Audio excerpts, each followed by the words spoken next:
Fela called it suffering and smiling, but I call it suffering and adjusting. We're very adjusting people.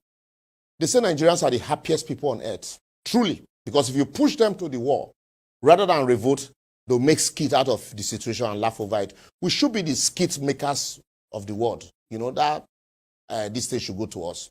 Upon inauguration, President Tinubu informed a bewildered Nigerian that subsidy was gone and that government was no longer going to subsidize forests. And henceforth, they floated in naira. It was going to be determined by forces of demand and supply. Nigerians didn't know whether to cry or to laugh. But just like the campaign, we made skit out of it, and then we laughed over it. And then again came increase in tariff of electricity so that it will conform with international best standard like they told us. As usual, again, we made skit out of it, adjusted, band-aid or bandit.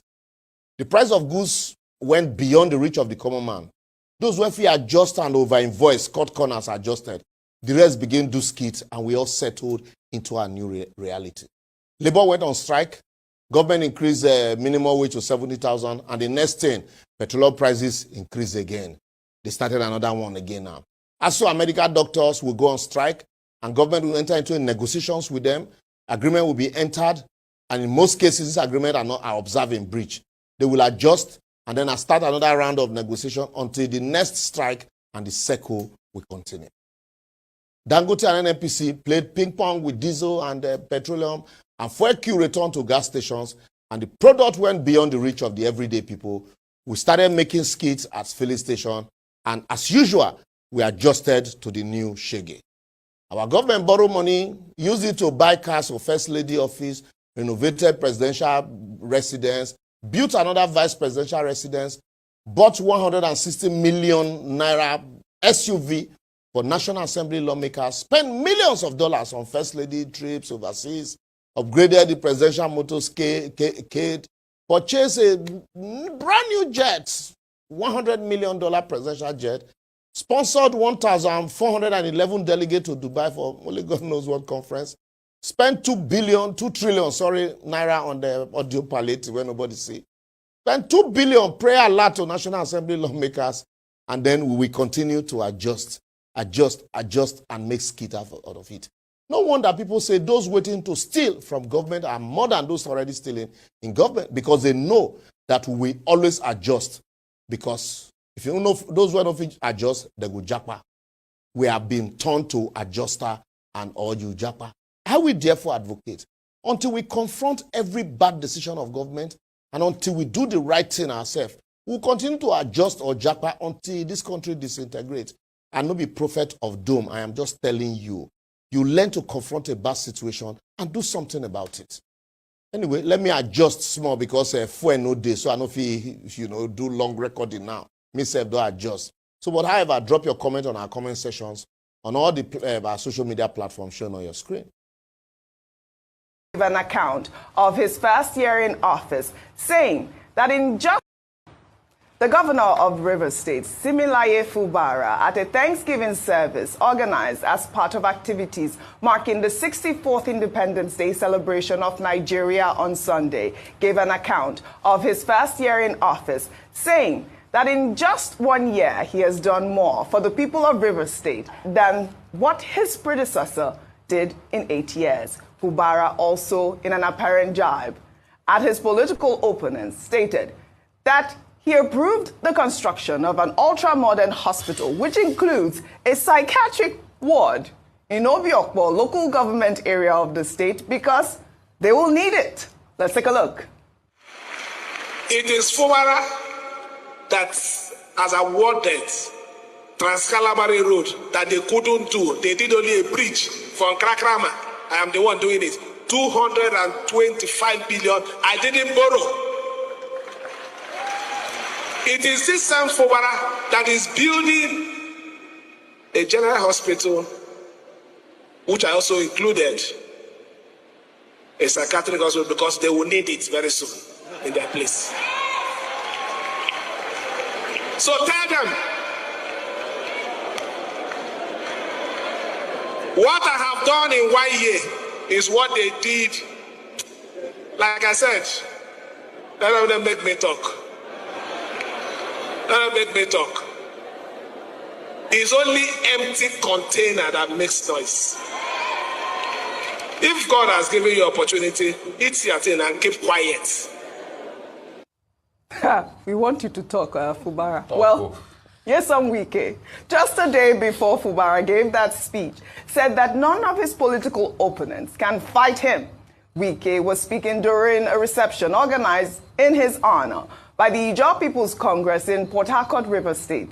Wike also boasted that he is too big for anybody to fight him, no matter how highly placed they are. Let's take a look. People don't have integrity.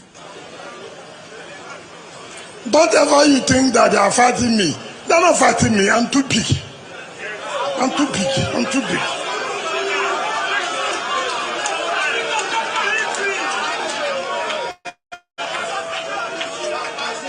If you don't recognize somebody who is bigger than you, then you know you are sick. I'm far, far, far, far, far, far, far.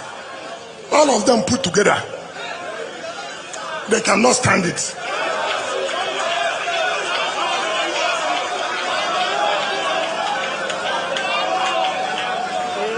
When people said they will put hand here, I told them, if you come here and put hand, something hand to go enter a poor place. Not so. Now they cry. They cry now. They cry. They cry. I was hoping you would sing that. I see they pain them. He go to sweet us. I see they pain us. He go to pain them. I see they pain them. He go to sweet us. Well, you know, before I come to you, Dr. Vati, still at that event, in the same vein, the Minister of State for Petroleum Resources, Heineken Lokpobori, during that event organized by the Ijaw People's Congress in honor of Wike, said that the FCT minister facilitated his appointment. Let's take a look before we come back for a discussion. Me that is standing here today as Minister of State Petroleum Resources and Oil is also made possible by Nyesom Wike. Some of you may not know my second journey of becoming minister started in the house of the FCT minister in Port Harcourt, and it was concluded in his house in Abuja.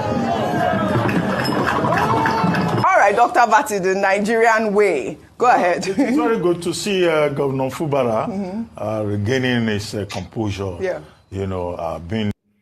All right. Good morning, good afternoon, good evening to every one of you. Thank you very much, my people, for your time with us today. Today is Tuesday, 1st of October, 2024. Happy New Month to you all. Sorry, I foresee Happy Independence Day, but I'm not sure what we are celebrating. Yes, but let me quickly comment on that particular video where a minister is saying, you know, that Wike was the one that facilitated, that did everything for him to become a minister, and it was actually concluded in his house. I'm going to take that particular part again so that me could hear him.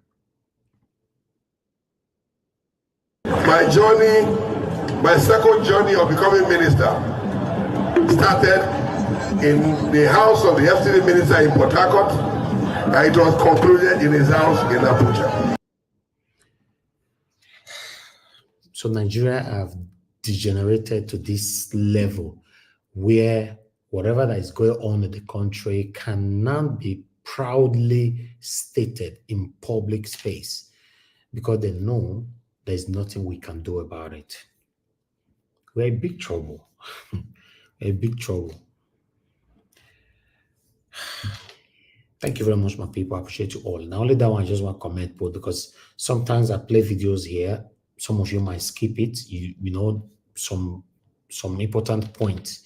So I thought I should bring that to your screen in case you're commenting later if you wish to talk about it.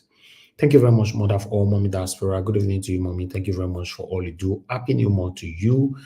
I appreciate you always. Thank you very much, Abu Azi. Thanks for all you do.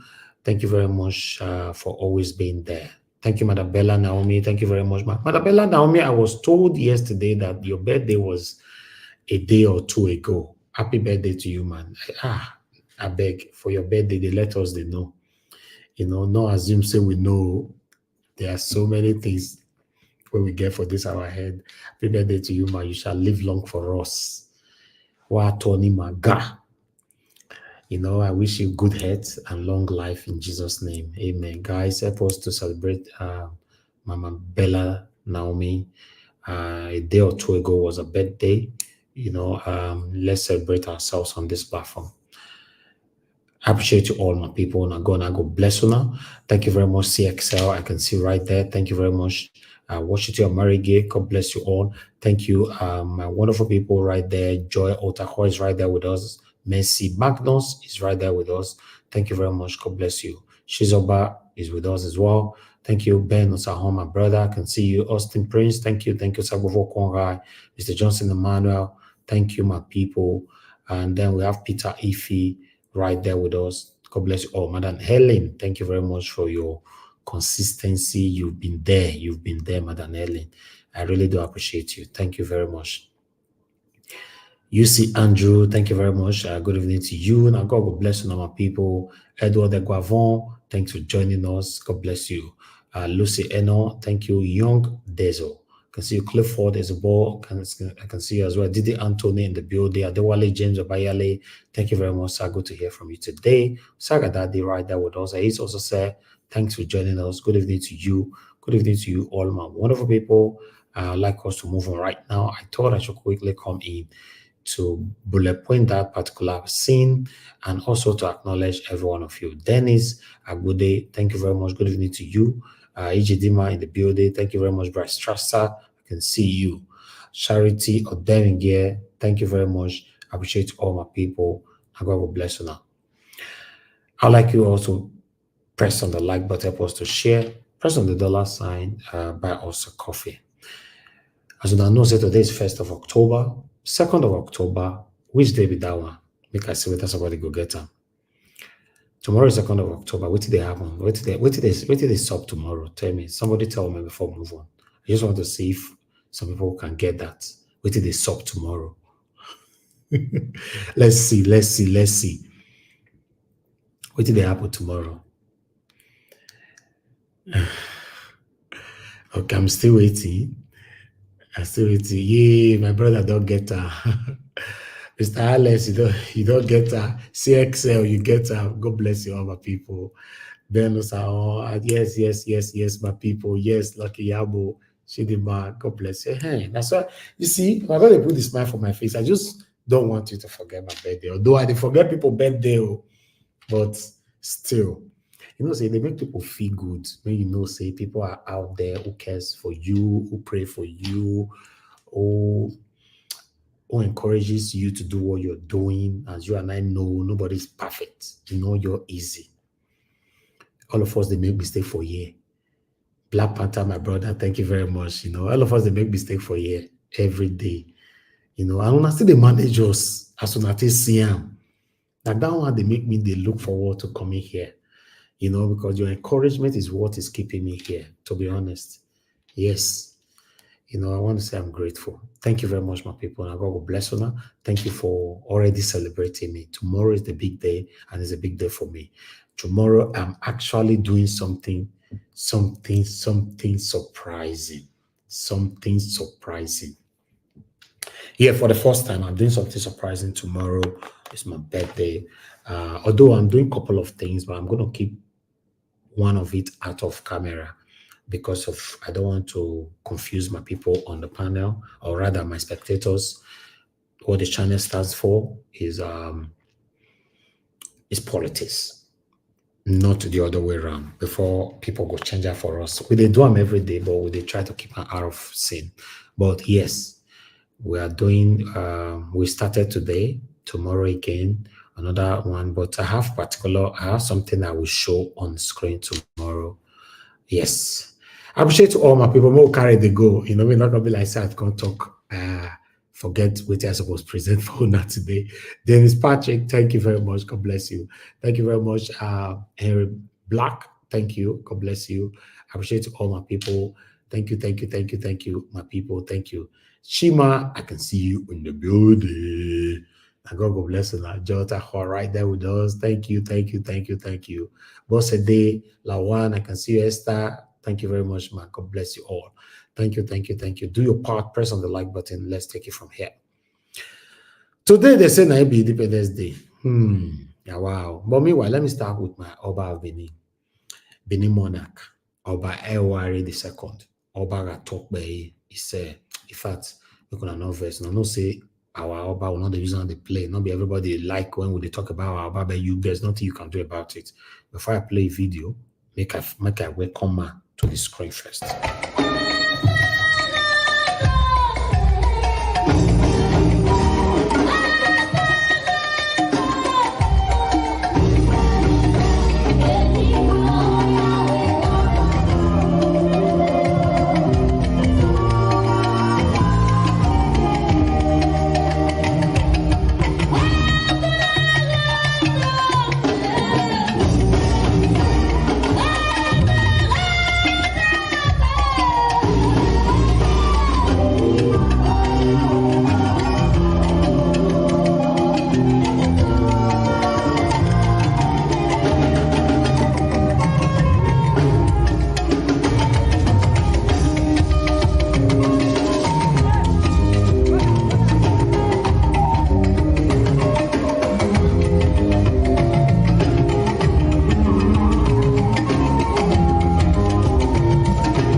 All right. Thank you very much, my people. Yes, Oba Atokbe.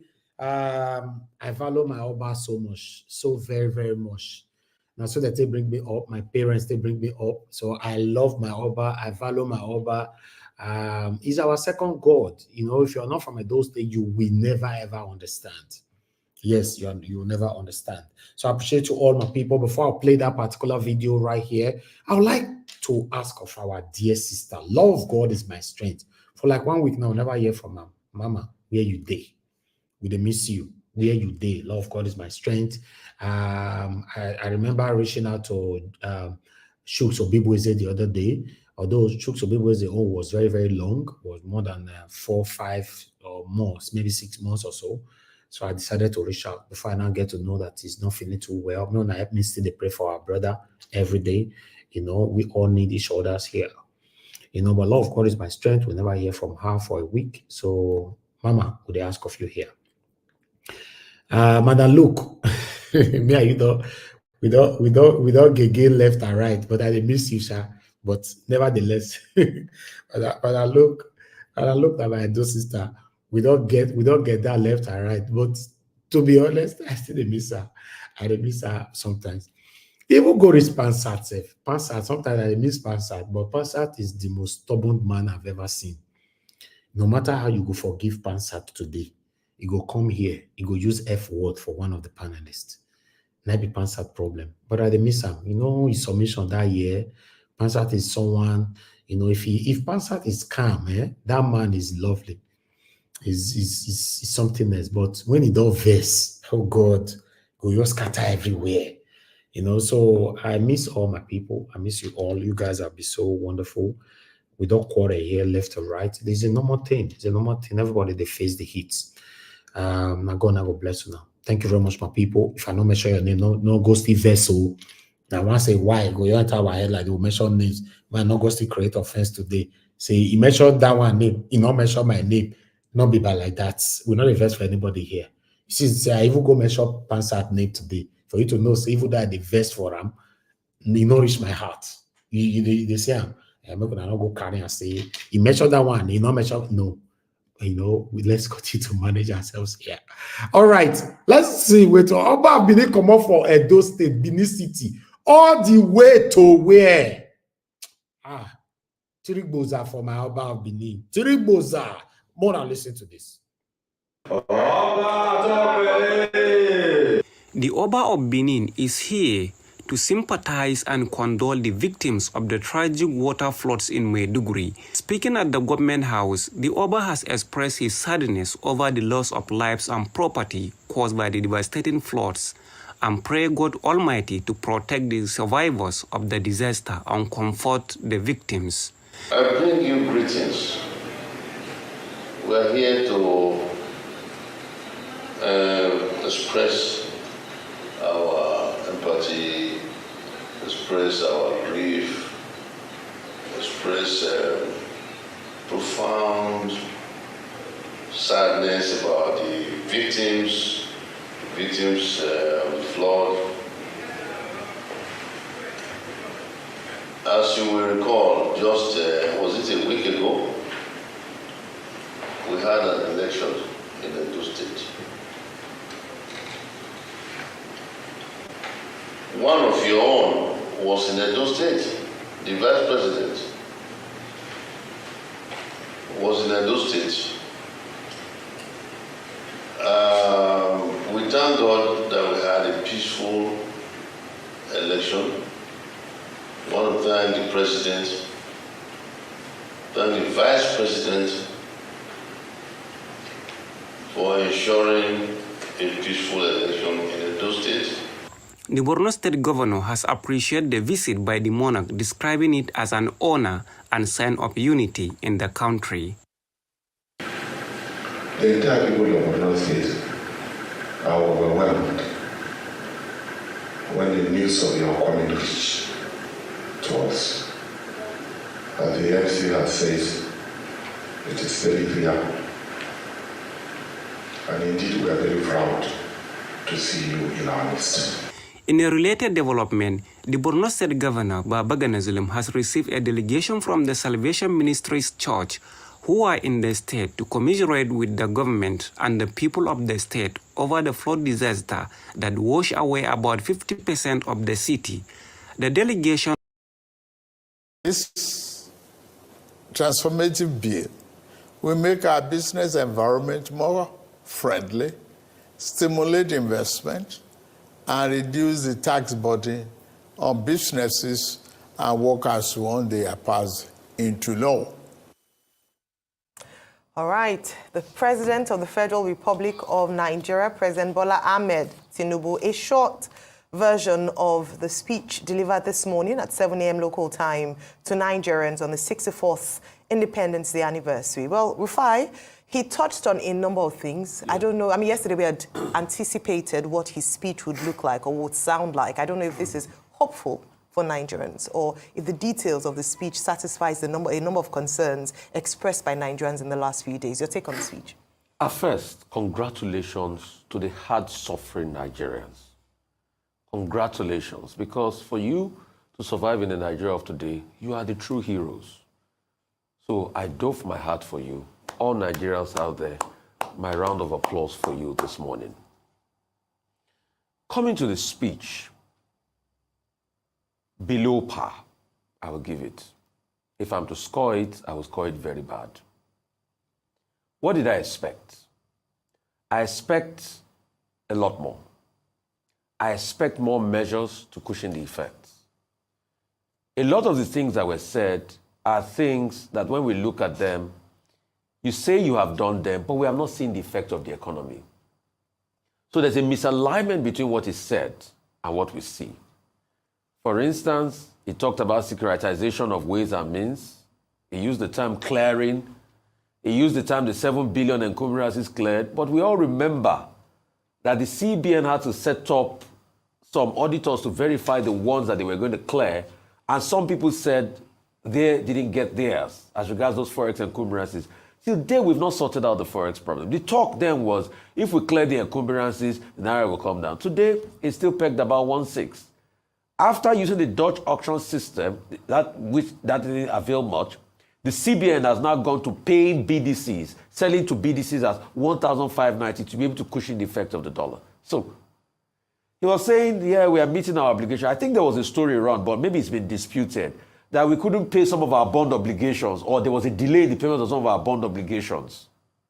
One of the foreign media agencies ran that story, but I think the DMO disputed that it was just probably a system glitch.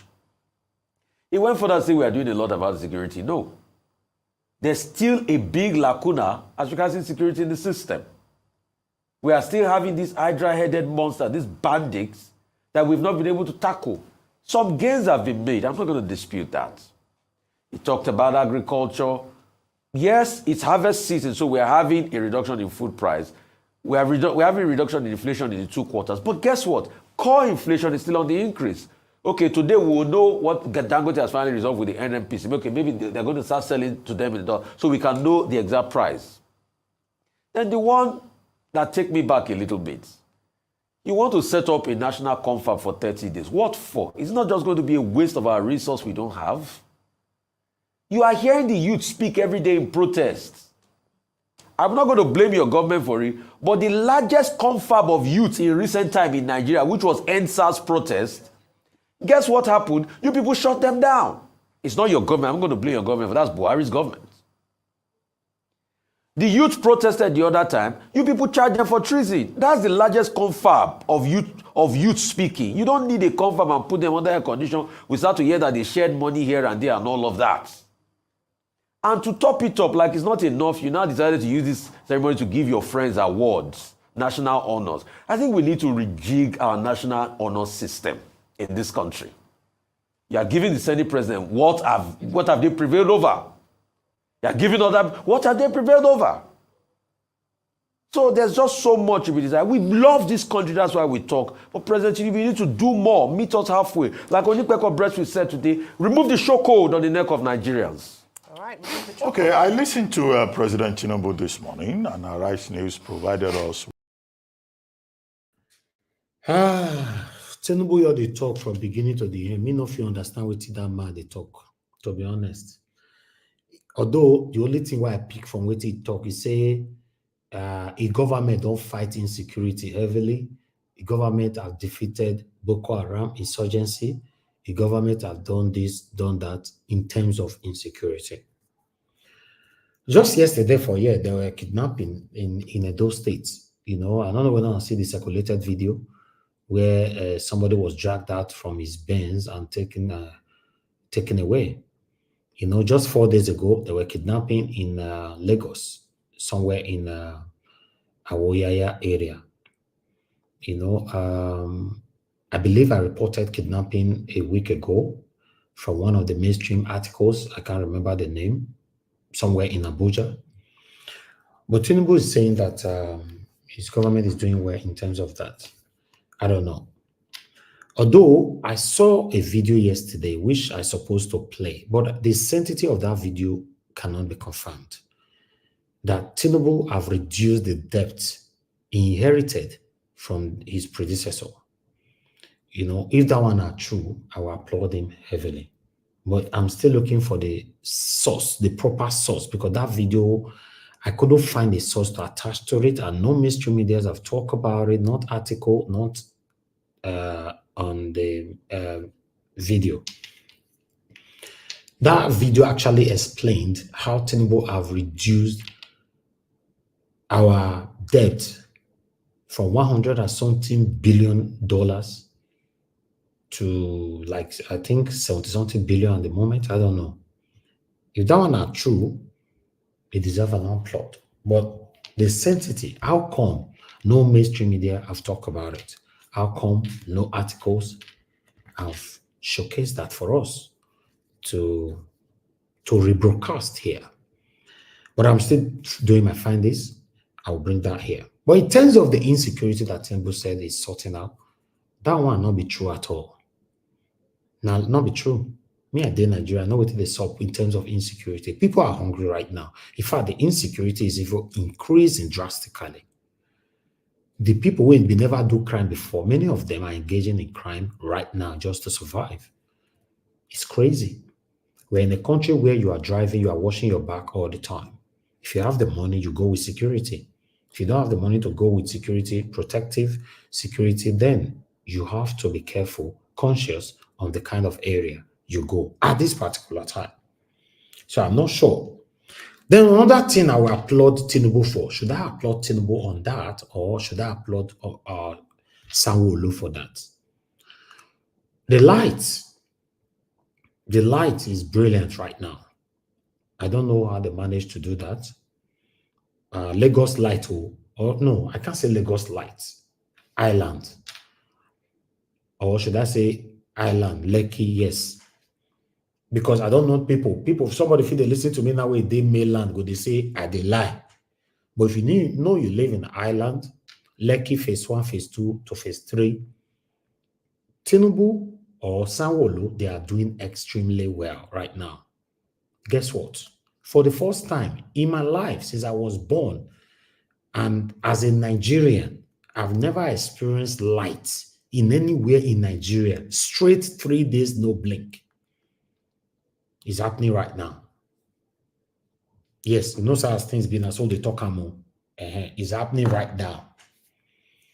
And that 3 days, they go blink them, take them for like 30 minutes, or bring them again. They'll go take them again for another 3 days. So it's like straight 6 days, maybe they seize them for only like 30 minutes.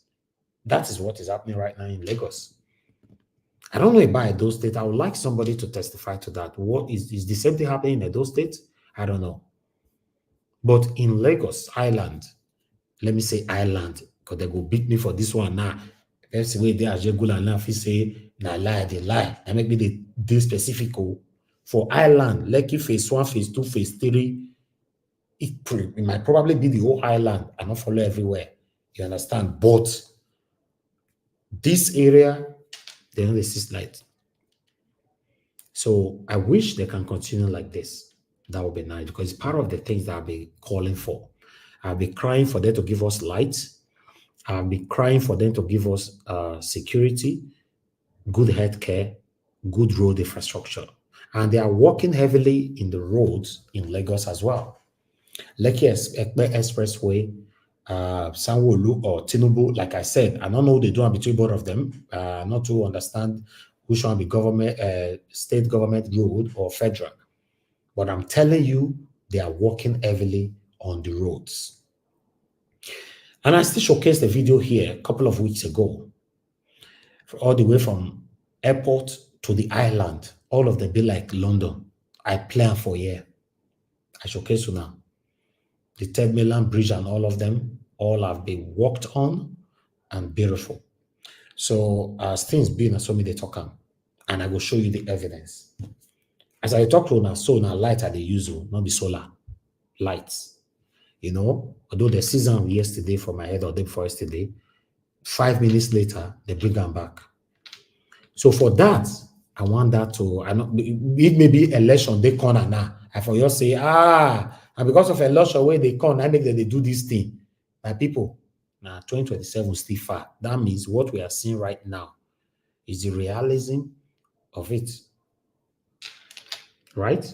So, but give us reports. If you live in Lagos, you don't have light, please call into this show later on, or put it on the comment section if you think what I'm saying is not true, because with the light to carry other people, this thing, they join other people, find this to our own. But I know nobody can contest this area that I just mentioned, Lekki phase 1, phase 2, phase 3. The light is brilliant. Since I was born, I never seen this kind of thing before.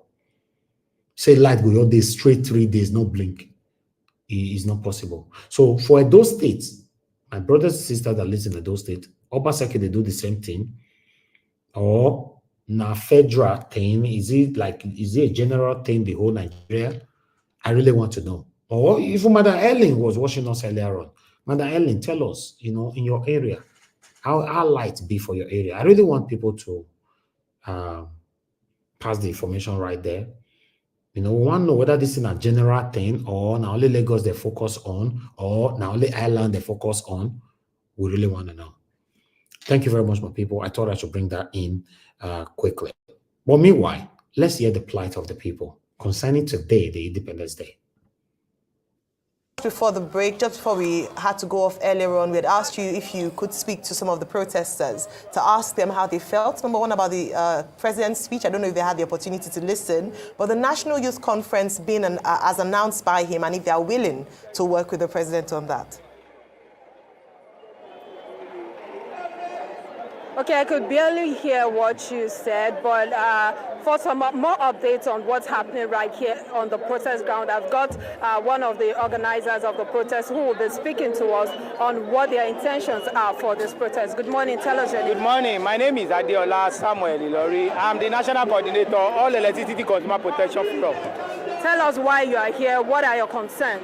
Well, we are all here, and I particularly mobilize my members to join the protest because let me talk about my areas of concentration, which is electricity. We've had enough fraud in electricity so far, so good, especially in the areas of tariff and all other line materials that the consumers are about to use free of charge, in which they have been encumbered with providing. And so, for whatever it was, if we cannot be part of this to let the government know that for so far so good, it has been a sham when you talk about the power sectors, privatization, what have you. And the Bible says if the foundation be destroyed, what are the righteous do? The destructions and the sham in the privatizations of the power sector from the beginning create all these problems we are having, and it's permeating completely all around. Because when you say you put somebody in band A, and let's say, as they said, they put 2 million people in band A, and you are generating between 3,000, 4,000 megawatts per day for 200 million people.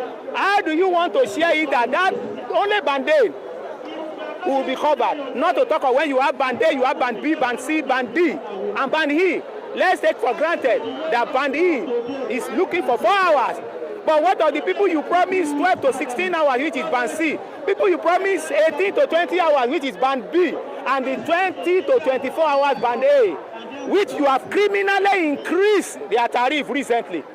Criminally, because as much as I don't want to talk about, because my group is already in court with NEC, challenging the propriety and not following the process of the law for increasing that tariff at the Federal High Court Ibadan. Presently, November 13 is the next adjourned day. I don't want to talk much about it, but let us look at people in band B. How much are you giving to them? Ordinarily, before the criminal increase of the band A tariff, they are paying 68 naira 80 kobo, and yet you have not even meeting the so-called hour that you promised them. And so the reason why we were here, and generally speaking, when you look at the Nigerians in entirety, I call Nigeria this morning a giant in a dwarf body, because everything that makes a nation is not there. We are not progressing. When the government people in power say Nigeria is making progress, I look at them and I look at the indices of being progressive, and I look at the other nations, even in Africa here. I've been to Rwanda and other places, and I saw things, even Lagos State that claim to be a pseudo mega city. What is mega in Lagos? Look at that all around. Look at potholes on the streets of Ikeja, not any other place. And you say we are progressing. What is progressing when you see how under a franchise disco community that is still getting 4 hours per day in Nigeria, the so-called giant of Africa, 4 hours is preposterous to me, and there's nothing to proud about. So when we talk about progressing, it is only the people in government. Whenever they make a policy that line their pocket, they are progressing. Whenever they buy things that they are not used, they can't use their own money to buy, they are progressing. Anything about Nigeria, when Nigerians are not satisfied, when Nigerians are not benefiting from the so-called progress the people in power are breaking, they are not progressing. Number two, the fact remains that the people that are celebrating today are in Abuja.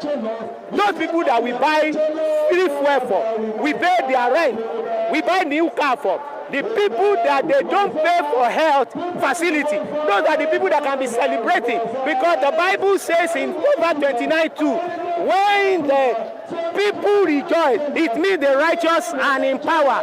He now quote it again. When the wicked rule, the people mourn. As at today, go around and do vox populi. Nigerians are mourning. I am mourning, not because I cannot eat, but when I look at my pocket and the people that are asking me for free gift, I look at it like, God, is this how you created us? But some of the time, we say we are calling on God. God has given us that which we can use to progress. But the leaders we have, they just be wicked and continue to impoverish us. That's why we are here. Hello. Okay, before we continue with that video, I will agree with this man. Now, what I was asking for people to confirm earlier, I believe that Nigerian have just confirmed it, that the people in the mainland are not getting the kind of light that we are getting right now in Ireland. Then, another thing that I failed to mention was it's very, very expensive. Yes. Maybe not because, say, by God's grace, not your to affect me like that. They affect the normal people who earn the 70,000 naira or the kind of plight, the kind of cry this man is crying right now. So now make me not mention that one. Not be saying no, they affect me, will not get me wrong. But it's very, very expensive, yeah. I remember that I put 50,000 naira on my this thing the other day. 2 days later, I don't finish. So I just put 100K yesterday. So I never look at anyway since yesterday. I believe say I should be expecting this to finish by Friday. You understand? Yes, it's very, very, very, very expensive, extremely expensive. But my main concern and my focus, I'm not saying Nigerians, my focus is that I have lights. Me just want to get lights. So that be my own, you know. But nevertheless, the people of band B, C, D, or whatever band you give it to them, a lot of them are crying. Yeah, as you can see, I believe because according to the submission of that man, saying that the band A is being prioritized over other bands and all that, and some of the people in Ikeja, you know, are getting like 4 hours in the whole day, you know. So which is now what will be the get with that for Ireland before? So me no know. That make me talk and say, I be this one a temporary thing, or they will change it later. So I don't know. But for me, for the past a week plus now or 2 weeks, the light is brilliant, but very, very expensive. So it's better we get that right. All right, I'd like us to continue with that particular video because there are more to hear from. Okay, we have another. Yes, I can no, hear just you. an intervention from this end. Could you ask from some of the people you've been talking to, what actually is the program for today?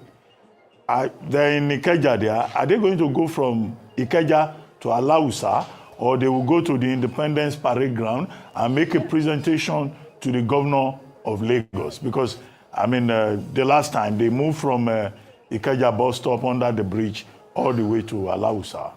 What is the plan for today? Yes, Dr.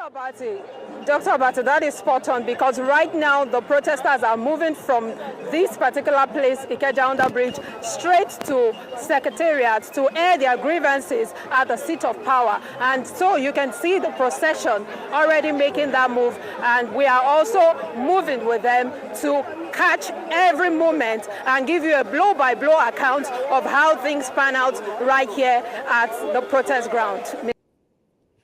Okay, I would like to respond to a comment. Lucretius, Larry Waju, he said, I hope Mr. Elvis is hearing this. Electricity in Lekki alone is not a progress in this government. Ordinary Nigerians don't live in Lekki. Yes, that was my specification from day one. If you followed my submission, or rather my monologue from beginning, I said, I don't know about other area. I was very, very, very specific, Oga. If now Oga did, if now Madam, I was very, very specific. In fact, I was specific to the extent by saying Lekki phase 1, phase 2, and phase 3. I also went on by saying that it might not even be the whole island. So I said, anybody that live in mainland, let us know what you are facing. The video why I carry a corner, not saying I'm carrying a corner, not you carry a corner. I don't watch the video. I watched them this morning. So I know what they did. I'm carrying a corner to tally what I'm saying here. Okay. So if people in Benin, for example, are complaining about no electricity right now, so I still fall in the space of my specification. I was direct. So I only focus on Lekki phase 1, phase 2, phase 3. I didn't mention who lives in Nigeria or who doesn't live in Lekki, who doesn't live. I was only saying that now light me they use so light day. You want my carry camera go outside, no generator, no single noise. Everywhere is silent. So now my area I talk. So if other people are not getting light, that make me they ask, wait till they happen. I've been a dream with day, or you get waiting till Tinubu want apply put. We never apply put. So that's my concern. So I hope I responded to you properly. Let's continue with this video. All right. Real quickly, I asked a question before. Can you ask the? Can you hear me, Bolale? Right here. Bolale? Can you hear me? I can hear you now. Can you ask the next protester Yes, I can. that are they going to be part of the president's youth confab? That do they want to discuss with the president, with the government in the president's youth confab? Just ask them, please. The president's what? Confab, youth confab. Youth gathering, youth conference. Oh, all right. Yes, all right. As soon as I'm able to grab one of them, I'll ask her that question. Because right now we are in motion, trying to move with the crowds to the secretariat and get what the next line of action or point of action would be. But I can speak with one of the protesters. Of trust involving the misappropriation of public funds. The alleged fraud took place in 2016, while Bello was still in office as governor. The EFCC claims that the trio collaborated in an illegal act to misappropriate over 110 billion in public funds. Let's now speak with Jesu Tega Onokpasa, a lawyer who will be dissecting the issues surrounding the money laundering charges against former Governor Yahaya Bello. Jesu Tega Onokpasa, thank you for joining us on this Live, this Sunday talk show. Thanks for having me, Robert. Okay. Thanks for having me, Dr. Abati. Thank you for joining us. Well, very quickly, I mean, I don't need to repeat the story. The former governor of Kogi State, now is facing 16 additional charges. And the EFCC, has come up with this after he went to the premises, stayed in the car park for a number of hours, wanted, the EFCC to take him in, but the EFCC said he didn't follow due protocol. Why will an accused person, a person who has been declared wanted, a person who has been asked by the court to present himself, come into the premises of the EFCC with so much fanfare, as if he were there to intimidate the EFCC? We had the Director of Public Affairs of EFCC, on the morning show this week, and he said, no, the place that he should have gone to will be appropriately the court of law. And when the matter came up on September 25, he was not there. His lawyer was saying that they had already gone straight to the Supreme Court to even challenge the validity of the warrant of arrest that was issued by the EFCC. These are some of the very latest developments. Your take? Well, once again, thanks for having me, Dr. Abati. The law is let's just wrap this up very quickly. The law is what it is, Dr. Abati. And I thank God that you are equally a learned gentleman. You see, all these excuses by the EFCC they are just trying to gaslight people who arguably even know law better than them. Now, if you have declared someone wanted, you have described the person as a suspect, okay? Howsoever how the person shows up at your headquarters, it's as simple as you declared Jack Robinson wanted. Then Jack Robinson shows up at a police station. Then the duty sergeant, the duty officer says, what are you doing here, Jack Robinson? And he says, well, you people declared me wanted. He says, go home. What is the inference to be drawn from that in law? I don't have a case to answer. Then you come to my house at night, at dead of night. You start shooting. No, that's not even that's not how it panned out. You come to my house at night, You asked me to shoot a home video with you. That I should star in a home video and cooperate with you, pretend that I'm being arrested. Just to humiliate me. Who is going to do that? I went, Governor Yaya Bello, former Governor Yaya Bello, went to the EFCC headquarters. Even if, for instance, he had been declared wanted in 1960, so 64 years later, he shows up at the police station, or at the, in this case, the office of the headquarters of the Law Enforcement Agency, EFCC, he is liable to be interrogated. You interrogate him. If you feel it is quite unreasonable to even take someone who has presented himself before law enforcement into custody. If you like, oh, no problem. You did not. You asked him to go out. As for saying someone came there with fanfare, I mean, that's absolute balderdash to a lawyer. I also heard the EFCC spokesman, who, by the way, is my brother, that he said that he was insinuating that Governor Ododo ought not to have been there. And I'm like, I mean, the EFCC headquarters is a public building. Yaya Bello submitted himself to the chief security officer of his state. The chief security officer of his state, who, by the way, is the custodian of these monies that they claim, this ridiculous amounts. I don't know how much money there is in Kogi State, that somebody can just embezzle 80 billion and another 110 billion. I mean, it's laughable. These monies are, it is Governor Ododo that is the custodian of the money. Now he brings the person you say is a suspect that stole this money to you. I mean, what is he supposed to do?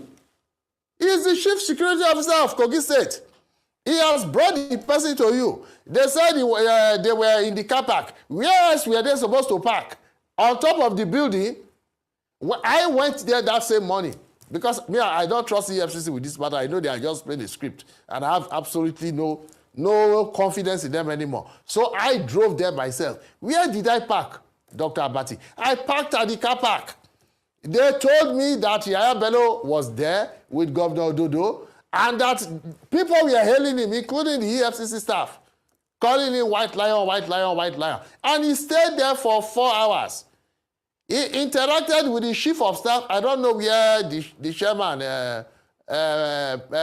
my learned friend, Olanikpeku Olukoyede was. He interacted with his chief of staff, who told him to go home. Only for that same person to go to the Kogi State Governor's Lodge to ask the same person who had presented himself, who had said, whenever you need me, they told him that if we need you, that's what police do. I don't know the kind of training the EFCC officers have. If we need you, we will call you. I am here. Call me. I will come. No, they brought their full Nollywood crew, basically, to come and stage a fake arrest. And he said, no, I will go there myself. Did I not come there in the morning? Then they started shooting in a residential neighborhood. Jesse Tega, well, as counsel, what will you advise? Yes, will you say that former Governor Yaya Bello should at least make the attempt again of either going back to the EFCC to fulfill all righteousness or show up in court? What will you advise? Yaya Bello, Dr. Abati, is good. Yaya Bello is in court. This is the irony of this narrative. Yaya Bello has never been a fugitive from justice. I interacted with Yaya Bello. According to Yaya Bello, this is he's not a lawyer. He's a highly intelligent man, but he's not a lawyer. He said he has credible evidence, intelligence, that people are trying to harm him under the guise of fighting corruption. Now, that sort of statement... All right, guys, thank you very much for your time with us. That is all I have for you guys today in terms of video, although we have a short video that might likely play later on, depending on the traffic. I appreciate every one of you for your time with us. Thank you. Thank you. Good morning, good afternoon, good evening to you all. Happy New Month. Now, that one, if you talk rich, and obviously Happy Independence Day, because I'm not too sure what we are celebrating yet. But I only have one article, that I need to showcase here, which is coming from our principal, Mr. Peter Gregory Obi, responding to Tinubu and the Independence Day. This one is coming from People's Gazette. While I'm reading this, let me post out a link. For those of you that want to join us, you can start coming in now. As opposed to have done that, I forget. Let me just post out a link. A link will be posted. Click on the link, join us here, and let's do this together, my people. Okay, bear with me, my people. Okay, as you can see on the headline, Peter Obi, don't talk, say, At 64, Nigeria, world most corrupt, insecure country under Tinubu's watch. Peter Obi, Lambasted on Tinubu now. So we're going to take this all together. Bear with me, my people. Peter Obi of Labour Party says Nigeria at 64 is one of the most corrupt and insecure countries in the world under President Bola Tinubu's watch. Mr. Obi, in a statement commemorating Nigeria Independence Day, blamed the country's stagnation and glaring failures on Mr. Tinubu and other political elites. For me, unquote, this should also be a day of sober reflection for every Nigerian, especially for us, the leaders whose action and inaction have contributed to the stagnation and glaring failures we are witnessing at present, Mr. Peter Obi said. The former Anambra State governor further lamented Nigeria poverty out of school children crisis and failing economy, adding that by every measure of development from the critical areas to the smallest aspect, we are underperforming. Peter Obi went on, we rank poorly in security and peacefulness, making us one of the most insecure nations globally, Mr. Peter Obi said. We are also ranked among the most corrupt countries, and we are noted for our disregard for the rule of law. Our nation continues its dangerous dance on the edge of a precipice. Then Mr. Peter Obi went on. On the contrary, Mr. Tinubu, in this Independence Day speech, said Nigeria is making progress, and over 6 decades, Nigeria worldwide can see how well we have succeeded in realizing the lofty dreams of our founding fathers. The president claimed he has cleared a 7 billion inherited forex backlog, attracted over 30 billion in foreign direct investment in the past year, and eliminated over 600 bandits and Boko Haram terrorists, troubling Nigeria's insecurity, and since he assumed office.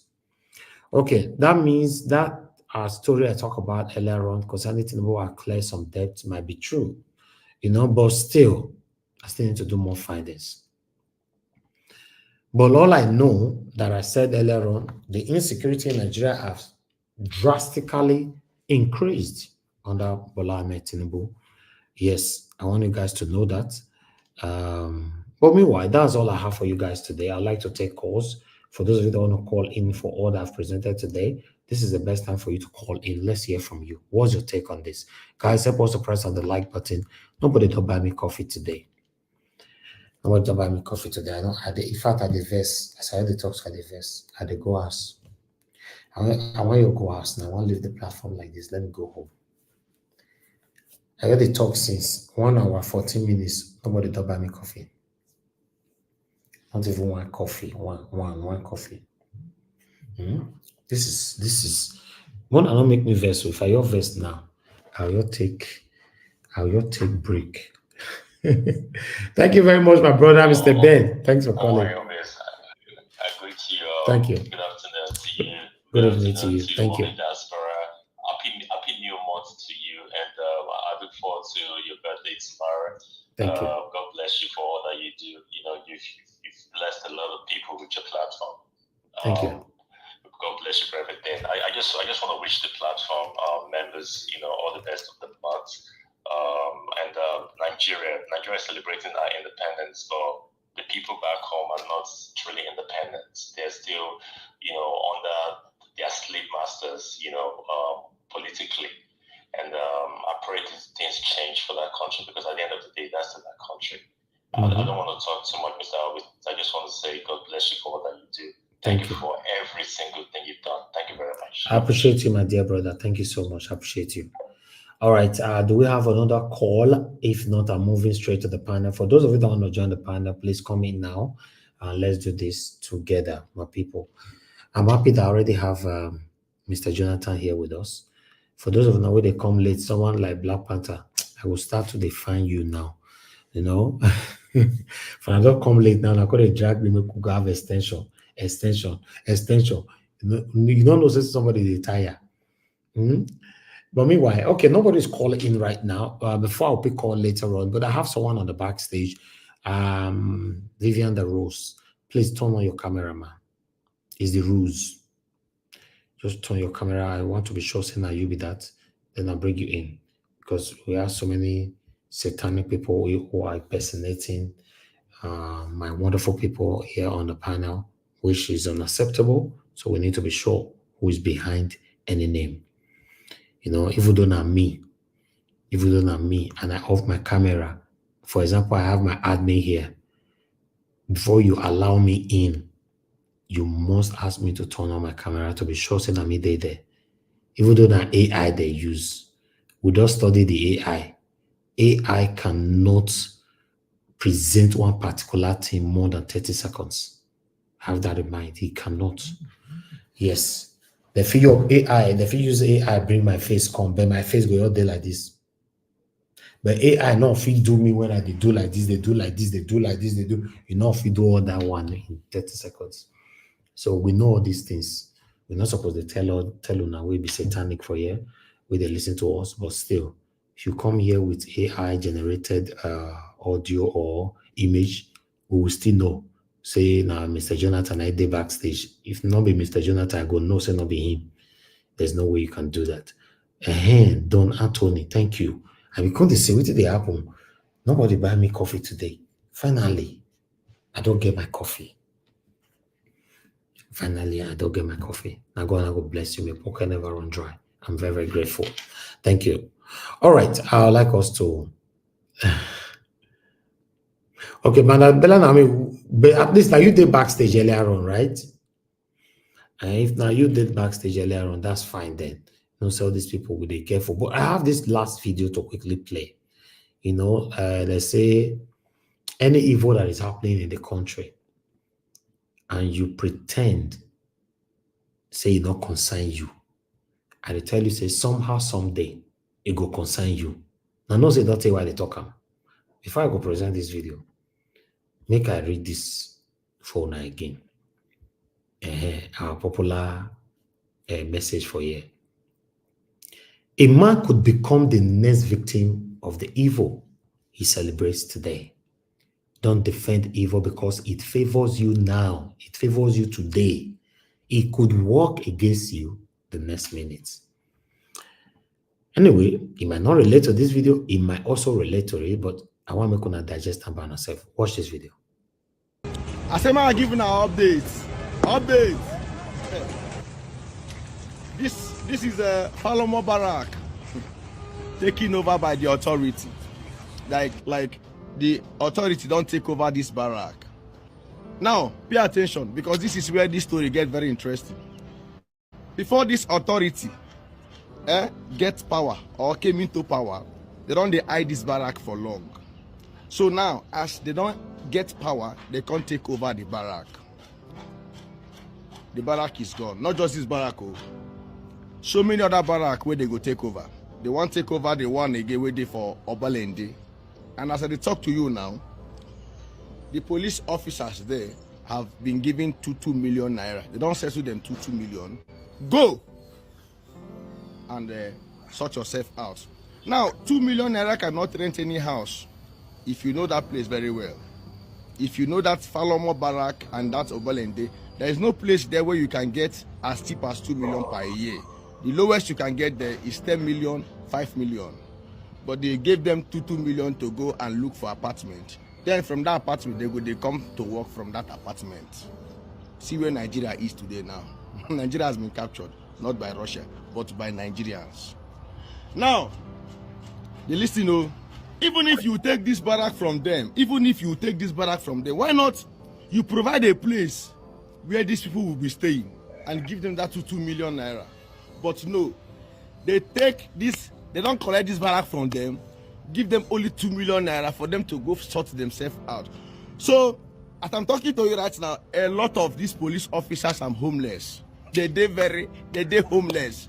They don't even get where to go. A lot of those, say that Lagos get the highest number of police.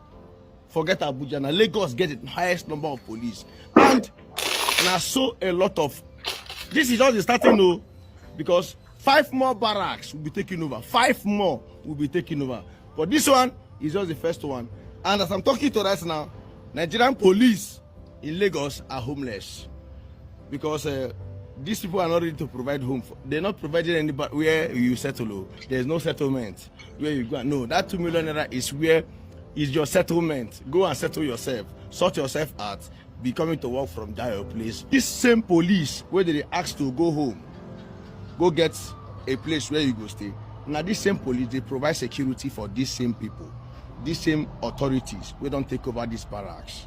Make you see, say, a day is coming in this country where those police people, now when I go begin to use our brain, they know say, very soon, when I go begin to live among us, in fact, when I go begin to be tenants to these masses, we will not the maltreat. So it is time for you people to leave out, to start doing what is right. My brother, start doing what is right. Because even the authorities, where they provide security for, don't care about you. They no send your papa.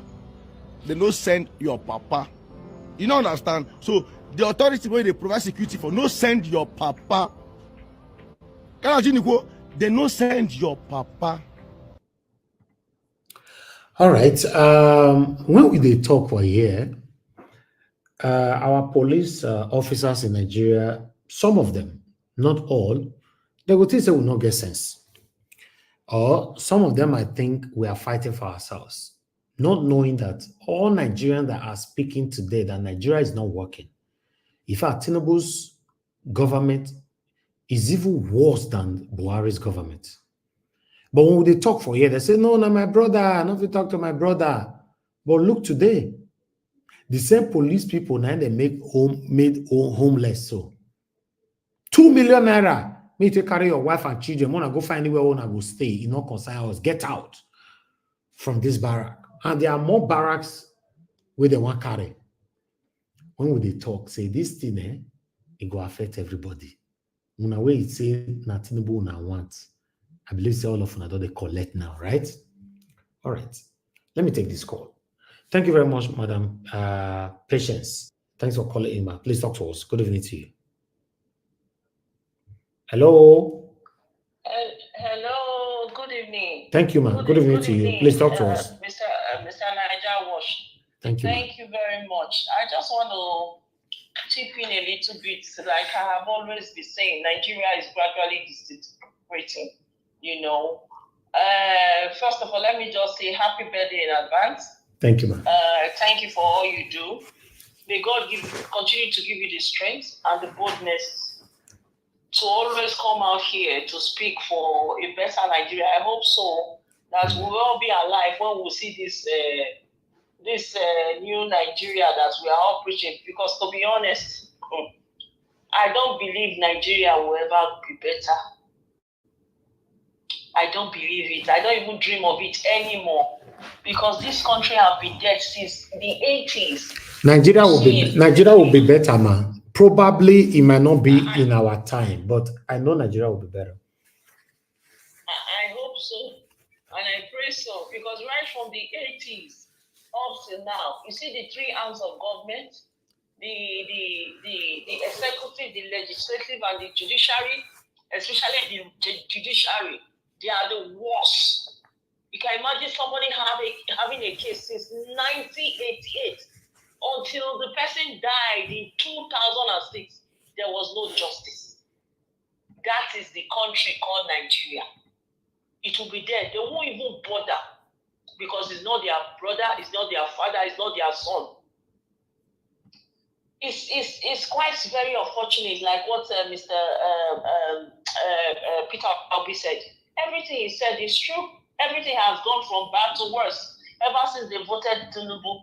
I just pray that the people, they wake up. Even the police, the one he just watched, the one he just played now, it's so pathetic. These are the same people that end SARS they were fighting for. At the end of the day, they even joined the government to fight the people. They have forgotten that the minute they remove that their uniform, they are already ordinary citizens, just like every other president. To be honest, it's so depressing. Very, very depressing. You know, very depressing. Sometimes I just turn off everything. Apart from this Niger works, I'm so addicted to it. I've been following you for a very, very long time. It's just recently I started calling in. Thank you, ma'am. It's the only thing that keep me maybe a little bit of hope. Nigeria, maybe it will be better tomorrow. You know, I just want to chip this in.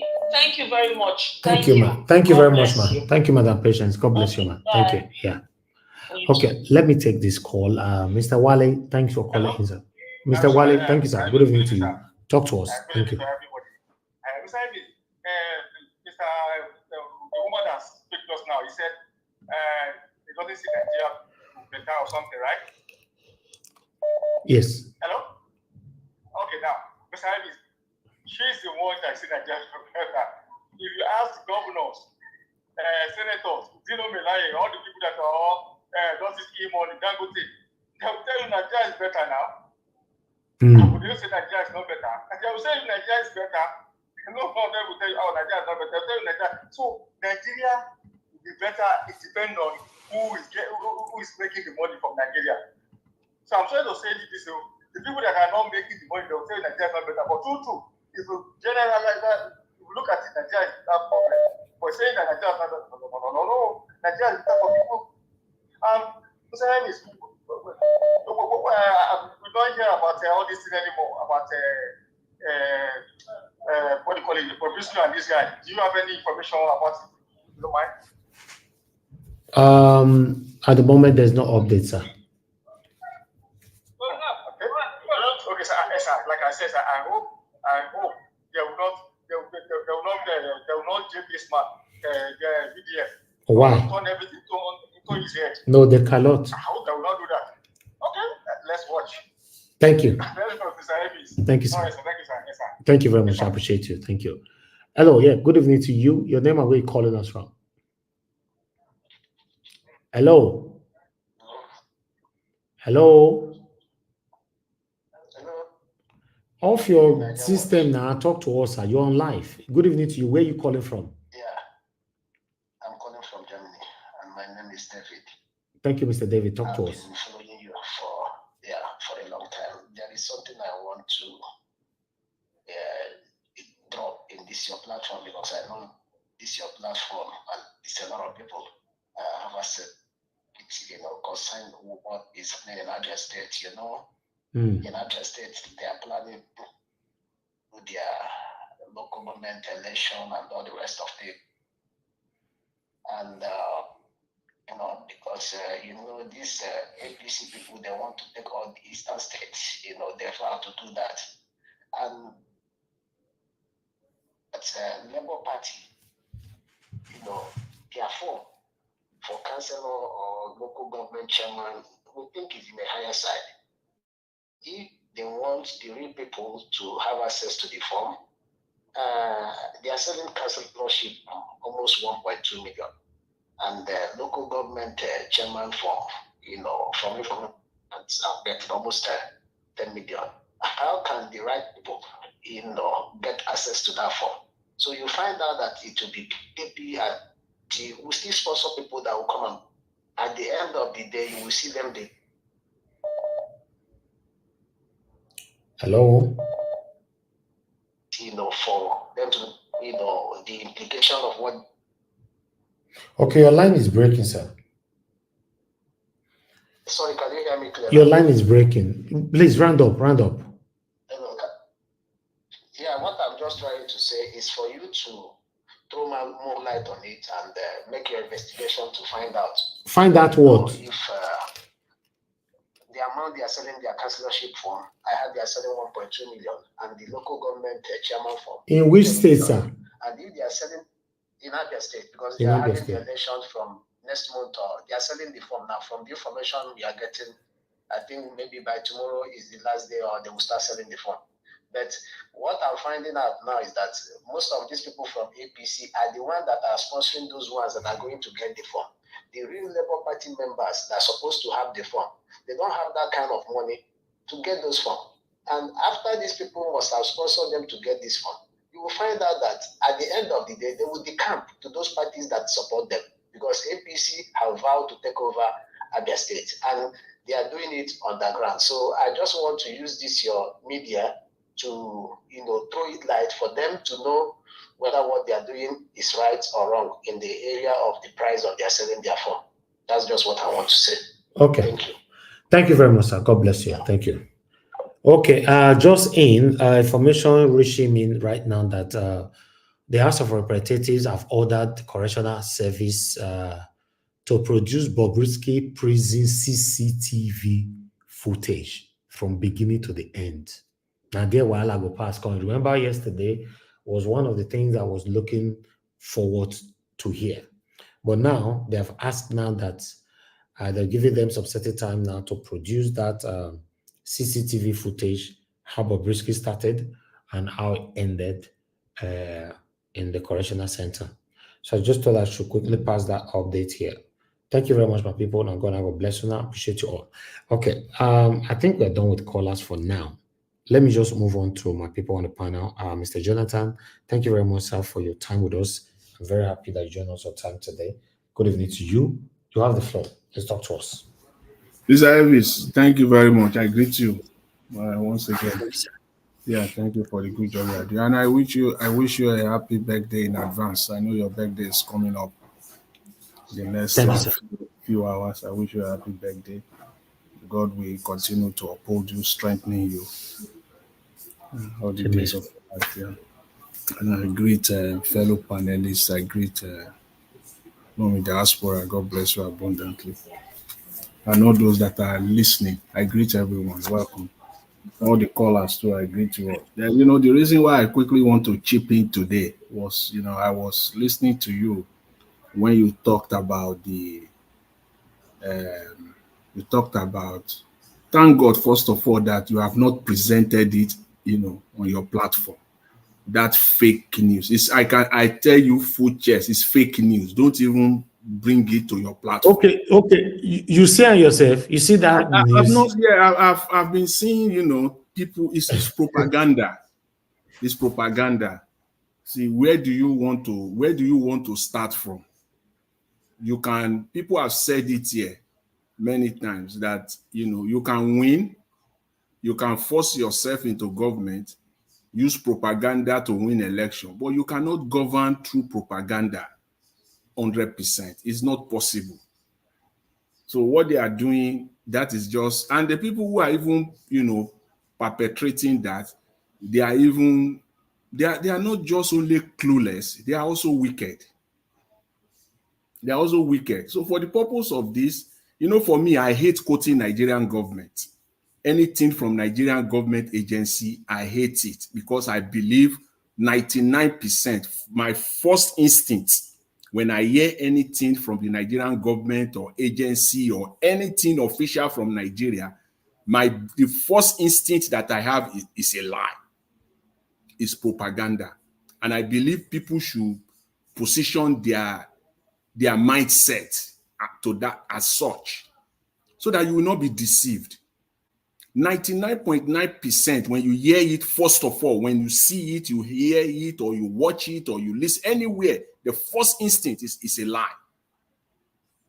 Then after processing it, maybe getting additional information, at the end of the day, maybe 10% of it might end up to be true. But I can tell you, unless anybody here listening to me anywhere in the world, at the end of the day, 90% of it are always lies.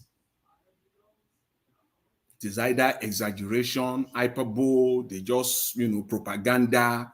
They just mix it up, muddle the whole thing up for people not to understand, because Nigerians don't really follow what is going on. In most cases, they just take it and they will be spreading their propaganda, helping them to spread it. The speech given by Mr. Tinubu today, he just came out and lied. Either he's lying deliberately, or the people or he doesn't even know what he was reading, what was written for him to read. He was just stood there and he was just reading it and spewing out lies to Nigerians, to your own fellow citizens. Mr. Tinubu with full chest coming out to tell Nigerians that foreign investment, direct investment in Nigeria has increased by 30 billion. Mr. Tinubu, where do you see that? Is it Cardozo, your central bank governor, that is telling you that, or your finance minister? Who? Do you think you can lie when it comes to this one? You can't lie on this one now. You can use your EFCC to lie. You can use your DSS to lie. You can use your ministries in Nigeria to lie. But when it comes to this one, you can't lie. Because first of all, it is not Nigerian money. You go out to borrow. We have it. Even let me take it, even your own debt management office. I put it out there. I put it both on the private chat. I put it also on the chat section for everybody. Just click the link. Your own debt management office just said that Nigerian debt has increased by 24.99% in the last year. You say your debt have increased. Some people are now parading that debt has been reduced. Your own debt management office is there. They said it has increased. So if you go by that rate, it means that by the end of 2025, you will have doubled Nigerian debt, because that's a quarter, 24.99%. That's 25%. So if you go by the rate at which you are going, you will have doubled Nigerian debt by this time, 2025. And you still come out and say you have foreign investment. Which foreign investment, Mr. Tinubu? Bond. Bond is a debt. Bond is a debt. Treasury bills are debt. So which investment are those? Direct foreign investment. Why you people just want to come out and lie as if Nigerians are morons? Foreign direct investment of 30 billion of debt, of bonds that you are paying interest on.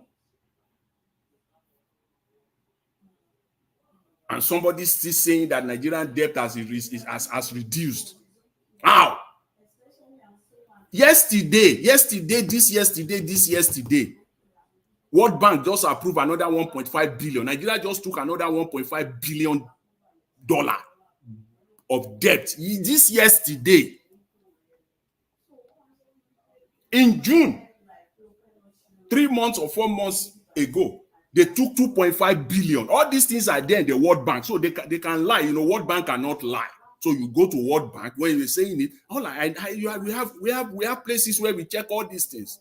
World Bank will have to update. World Bank is Nigeria can play their own corrupt practices all over the space, but you can't do that with World Bank.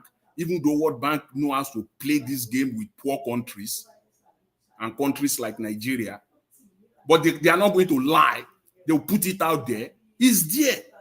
You just borrowed yesterday, and you say you want to use it on education. World Bank put it out there yesterday, 30th of September 2024, that they've given Nigeria another 1.5 billion. For what? They will put it out there. They will say this is the reason why we are giving that money.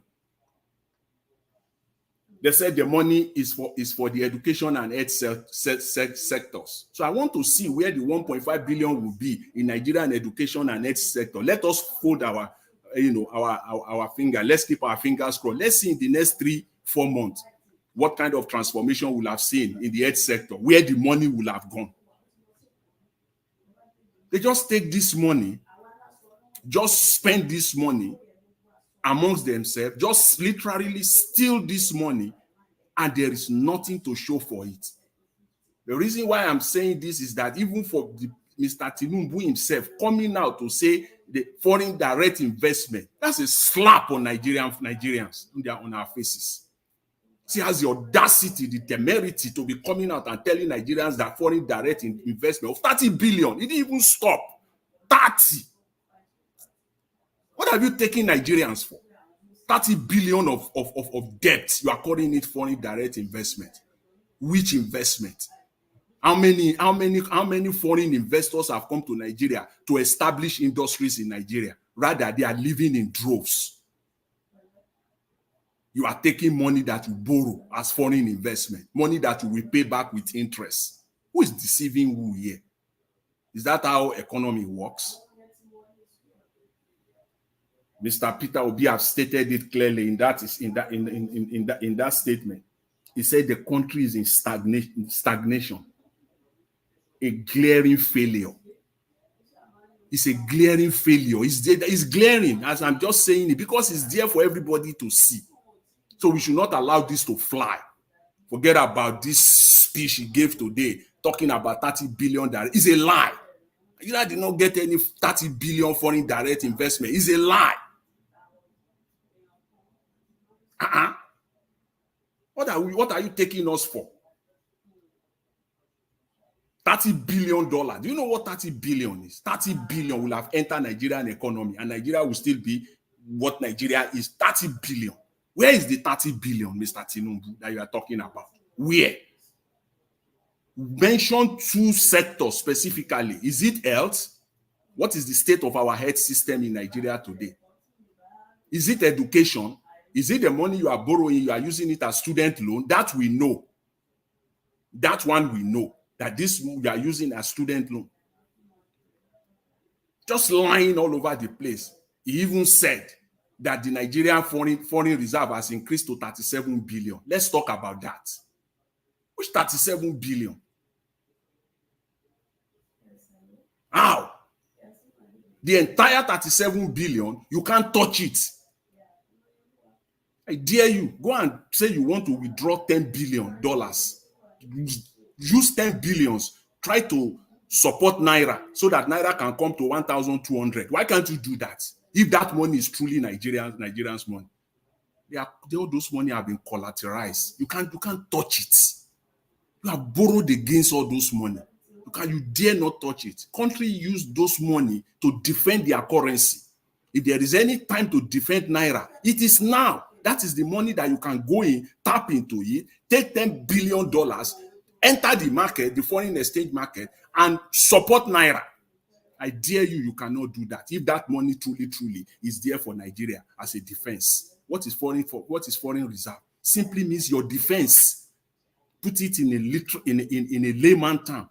That is, it's like your savings, your defense, what you can use when you have a shortfall, when you don't have anywhere else to go, you can run it there. Can Nigeria run into that account now and draw out on $10 billion or $12 billion to support Naira? You cannot, because the money is technically not our own. It's showing up, but it's not Nigerians' money. With all this, you are using it to back up the money you are borrowing. So that's another lie in the face of it. So they should stop all this propaganda. Stop this nonsense propaganda and stop lying to Nigerians. The same Nigeria, they said themselves that the debt of Nigeria has increased between last year and now by 24.99%. Investment coming to Nigeria, he said 30 billion has come in. Your own debt management office said investment that comes into Nigeria has dropped from 5.3 billion to 3.9 billion. So where do you see 30? Your own debt management office. And all the think tanks in Nigeria, the Economic Summit Group, all of them sat together, and this is their report. This is their report. As of the end of March 20, maybe you paid the 30 billion between April and now. They said it has dropped from 5.3 billion to 3.9 billion. And I can say it for free. I know that it will have even been less by now. But I'm talking based on information that is out there. So we should not accept this lie. All these lies, we should not accept them. We should not take them. It's all propaganda. Propaganda that is going nowhere. And let me finally touch on this before I just, allow other people to come in this issue, because I know people will be parading this so that we say it up front when we'll hear more of this in the coming days. So let's set the record straight. He talked about the youth, a youth confab. I'm waiting for those youth that will participate in that confab. You want to distribute money. He wants to use the same youth. This man is a bragado. He knows, and he'll be bragging about it, that it is the same youth that he will use to perpetrate himself in office. The same Nigerian youth. It is the same Nigerian youth that he will use to perpetrate himself in office. And that is what is unfolding right in front of our eyes. A 30-day conference for youth. A 30-day jamboree, a 30-day party for youth. Come and take your own share of the cake.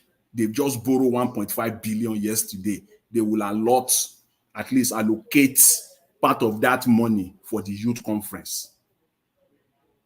What is it the youth want to say that Nigerians have not said? What is it that they want to say that they have not said in the last bad governance protest? What is it that they want to say that they have not stated during NSAS? What is it? As if you are deaf. Right now, you just want to distribute money, waste the resources, the money that is not even there. And I'm hearing someone like an Arise Ayo. I'm so disappointed in her today, saying that he supports that idea in the first place. How could you support that when you know this is the stupidity we always talk about, that Nigerians we always portray here and there, and politicians take advantage of it? When you know in your own heart of heart, ab initio, that is just going to be money for the boys, nothing is going to come out of it, but somehow you are perpetrating it, you are supporting it. What is it that the youth want to do that the report, the 2014 confab, they have not discussed? That the US report set up by Yaradua has not, stated in their own report. What is it? Tell me. Just wasting resources that is limited, that is not even there. Now you just want to call all the Agberos and everybody. I'm waiting for those youth that will pack themselves in that one conference room in Abuja, and they will say I just want to see them. But Mr. Tinubu, in his bragado style, is going to use the youth of this country. It is the youth of this country that he will use to perpetrate himself in office. And I'm waiting. We are all waiting to see those Nigerians that will participate in this charade. So let's just set it the way it is. And finally, Mr. Elvis, let me quickly dwell on the electricity that you talked about. You see, the electricity thing, you've said it. And, so I won't say more, because at the end of the day, you said though it's expensive in your area, on the island. It's very expensive. Yes, it's expensive. That is the tax that you are paying. That is the tax that you are paying to get those electricity. But millions of Nigerians are not getting electricity. Let's make no mistake about it. Millions of Nigerians are not getting the electricity. So I just want to, point that out.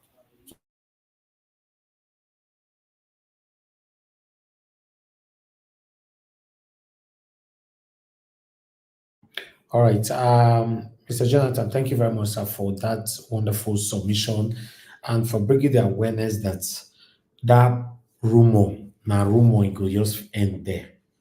You know, thank you very much for. You see, that's one thing about Nigeria Watch platform. Anything that comes here, we have one or two person that will digest it, that will debunk it immediately. Thank you very much once again, sir. Thank you. I appreciate you all, my people. Do your part. Press on the like button. Help us to share as we listen to Ogashimize. Ogashimize, please talk to us, sir. Good evening to you. Yes, Mr. Elvis. Good evening, good afternoon, all Niger Watch family. I greet everyone. Mr. Jonathan, Tomosa, or Ekaro, Ekaleo. And Mr. Niger Watch, I don't know how, if you say manage the platform, if anybody, network kick anybody out, know how they say somebody can get in again and maybe fall asleep. I know, but it no be firewood. You say what? And What happened? yesterday I was testing, say I kick out by network, but no way I can't come in no more. So I say, well, once I leave the platform for you guys, try to do everything not to lose your network, because there's every possibility you might not get hold of me. Yeah, I know. That's okay. No problem. Happy birthday in advance. I know tomorrow is your day. I want you to also know that we cannot deliberately leave anybody on the backstage. So I know, no, Niger Watch. See, I know that. I say that either you fall asleep or I know how it is. Anybody are working, sometimes we get tired and it's nature. You might fall asleep. So that's how it is. And I'm not blaming you or anybody on that. So it is what it is. Thank you, sir. And happy birthday in advance. Say what? Sir. Thank you. 1 minute, sir. 1 minute. Sorry, Okay. I want to appreciate GK. Thank you, GK, for the super chat. God bless you. I'm very grateful, and thanks for the encouraging text attached to it. Thank you, sir. Yeah, go ahead, Ogashimize. Finally, you have the floor. All right. Yeah. Oh man. You see, today is a 64th big anniversary or independent of Nigeria. I remember I have said this in one time here.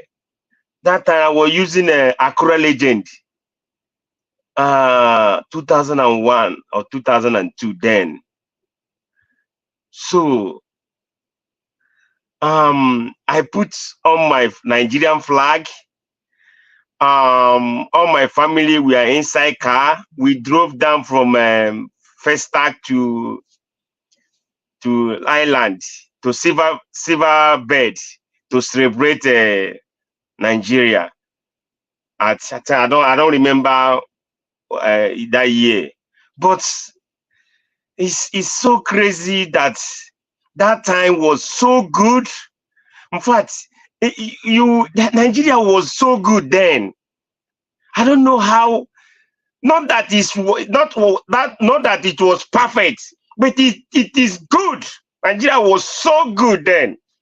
Everything was working. No, he can't say there is insecurity anywhere. In fact, sometimes if I remember about old days, I say, how do we get this place? How do we get here? That if you remember past, you say, why Nigeria was good? How this sudden change? Is it because of the gullible and the wicked politicians we are having, that things have just fall out? No. Let me come. You see, your video was coming in and coming out. I was in and out. I didn't get all the whole video, but the one I get, I will do on it and move ahead. See, there's something Wike said. Hi, this man called Wike. God, where are you? This man called Wike. Sometimes I say, how are you bragging this way? But I tell you, my Timeze telling you today, if you feel that no one, if you bigger than everybody in Nigeria, but you can never bigger than God. I will tell you that. If you are bragging that no man or woman or anybody can bring you down, God in heaven can bring you down. And I tell you, the day Mr. Date gonna knock your door, he will never look back. Just go and do your job. Stop bragging. Your bragging is too much. You're bragging. Look at Nigerians are hungry. Every time you stand on podium, start bragging with microphone, and some people will be cheering you up. The gullible ones. Look at Wike. Go and give people that hungry. There's some people out there that want to eat food, want to eat. You know, you guys' signature is rice. Go and give them rice so they will eat. Your signature, this government, their signature is rice. Give people rice instead of coming out there and bragging. Give them so they will eat. So they won't die by hunger. It's too bad that politicians, if you watch today and last, let's say 15 years ago, you know that Nigeria was better. Ever. Nigeria was better than what is going on today in that country. Nigeria was better. How much is dollar then? How much are we buying fuel? How much is kerosene? How much is gas, cooking gas? How much is transportation? Instead of things getting better, things are getting worse every day by day. You're telling me people will leave. Now, if you go out there and ask some people, ask some ladies, ask some girls, how do we get here? You say, you know, things that don't, you know, they are using this economic or Nigeria that in quagmire, nothing is working. That this job I'm doing right away. If you look around, you just shut up your mouth. Now, government need to do something. They need to get things right. See, I don't see the reason why the people out there in Nigeria will be crying for God just fuel. You guys have oil. Nigeria have oil. But the masses benefit from that oil? No. How do you guys having crude oil, having everything, having all these mineral resources, everything, and then the masses of Nigeria will be suffering? They will be crying for help. They will be crying for government to help them, to help them even to buy just a fuel. Now I pass my neighbor. There's a generator, they call Tiger.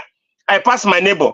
So how many people will just buy fuel and put that Tiger generator just to do what? Mr. Davis, I hear what he said. When you say that, I call my brother that live in Festac, my younger brother. He said they don't have light. Your area you are, yes, that's a big man quarters. They have light. Okay, Festac, you know, Festac used to be big men quarters, but today I don't know how they turn it. Some parts are having light, but the parts close to 7th Avenue, no light. There's no light. They don't have light. So the lights in general is not everywhere. Some parts have, but some parts never have. This supposed to be like that? And yet, the so-called neighbor will bring bills for somebody who doesn't have the light. Is it no corruption? This is the corruption we're talking about. You guys should stop giving people bill. Here, if you what you consume, you will pay. But Nigeria, the thing you never consume, they will still give you bill. And people will just sit down. That what Nigeria is, Nigeria overlook things. That's why that's why the politicians are just doing what they're doing and getting away with it. If today, if Nigeria know that what they are paying, they are not receiving it, they will get up and say no, enough for this. We can't be paying for something we do not use. It's what you use, you will pay. You will pay. Not they will just concord a bill they bring to you, you will pay. Come on. Now, the video you showed about the police, you see, the law enforcement agencies in Nigeria, I don't give a damn about them. They are, in fact, them and the politicians, two of them, they connive and giving oppressors to Nigerians, to the masses of Nigeria. I don't care if police like, because they are a problem too for the Nigerian society. Because when they see white, they call it black. When they see black, they call it white. Look at the other day of video when a policeman was telling a Nigerian citizen, asking him for 10 million naira because he see him carrying Mercedes Benz. You never know who owns the vehicle, who owns the car. You now see anybody you see, a Yahoo guy, you are a Yahoo boy. If you see him one laptop, can't you first ask the person questions? Not you just with intimidation, you will intimidate that person immediately. With intimidate, you intimidate that person. So, oh, you are the thief. I know you guys. I know you who you are. You are a 419. You are a thief. Then they are thief. When you have the mind to ask someone for 10 million, who are you, policeman? What's your name? Your name is criminal. Your name is a thief. You're armed robber and kidnapper.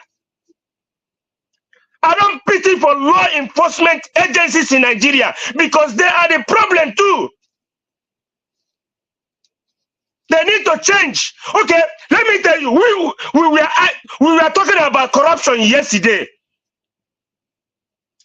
If you want to get things right, stop police for escorting money from any roadblock. Let's start from that place. Because how a policeman will just hang on the roadblock, be collecting 1,000, 2,000. Wow, that's not good. All these police people, they come here and see how police works here. And you guys will be blocked. Military, the same thing. Nigeria army, they will position one gullible youth, stand one place, will be collecting money from them. You see that corruption? How do we get here? If IGI or IG what, you need to stop police for escorting money from the citizens of Nigeria. That is corruption. Army, the same thing. Let them finish their job. When they say there's a thief somewhere there, all of them will run inside the bush. After everything can done, they will come back and start collecting money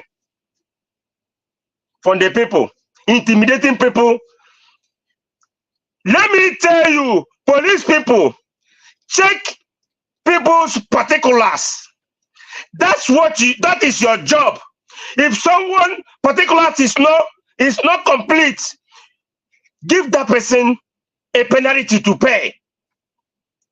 the person is driving without license, you give the person the penalty to pay. That's how it works here.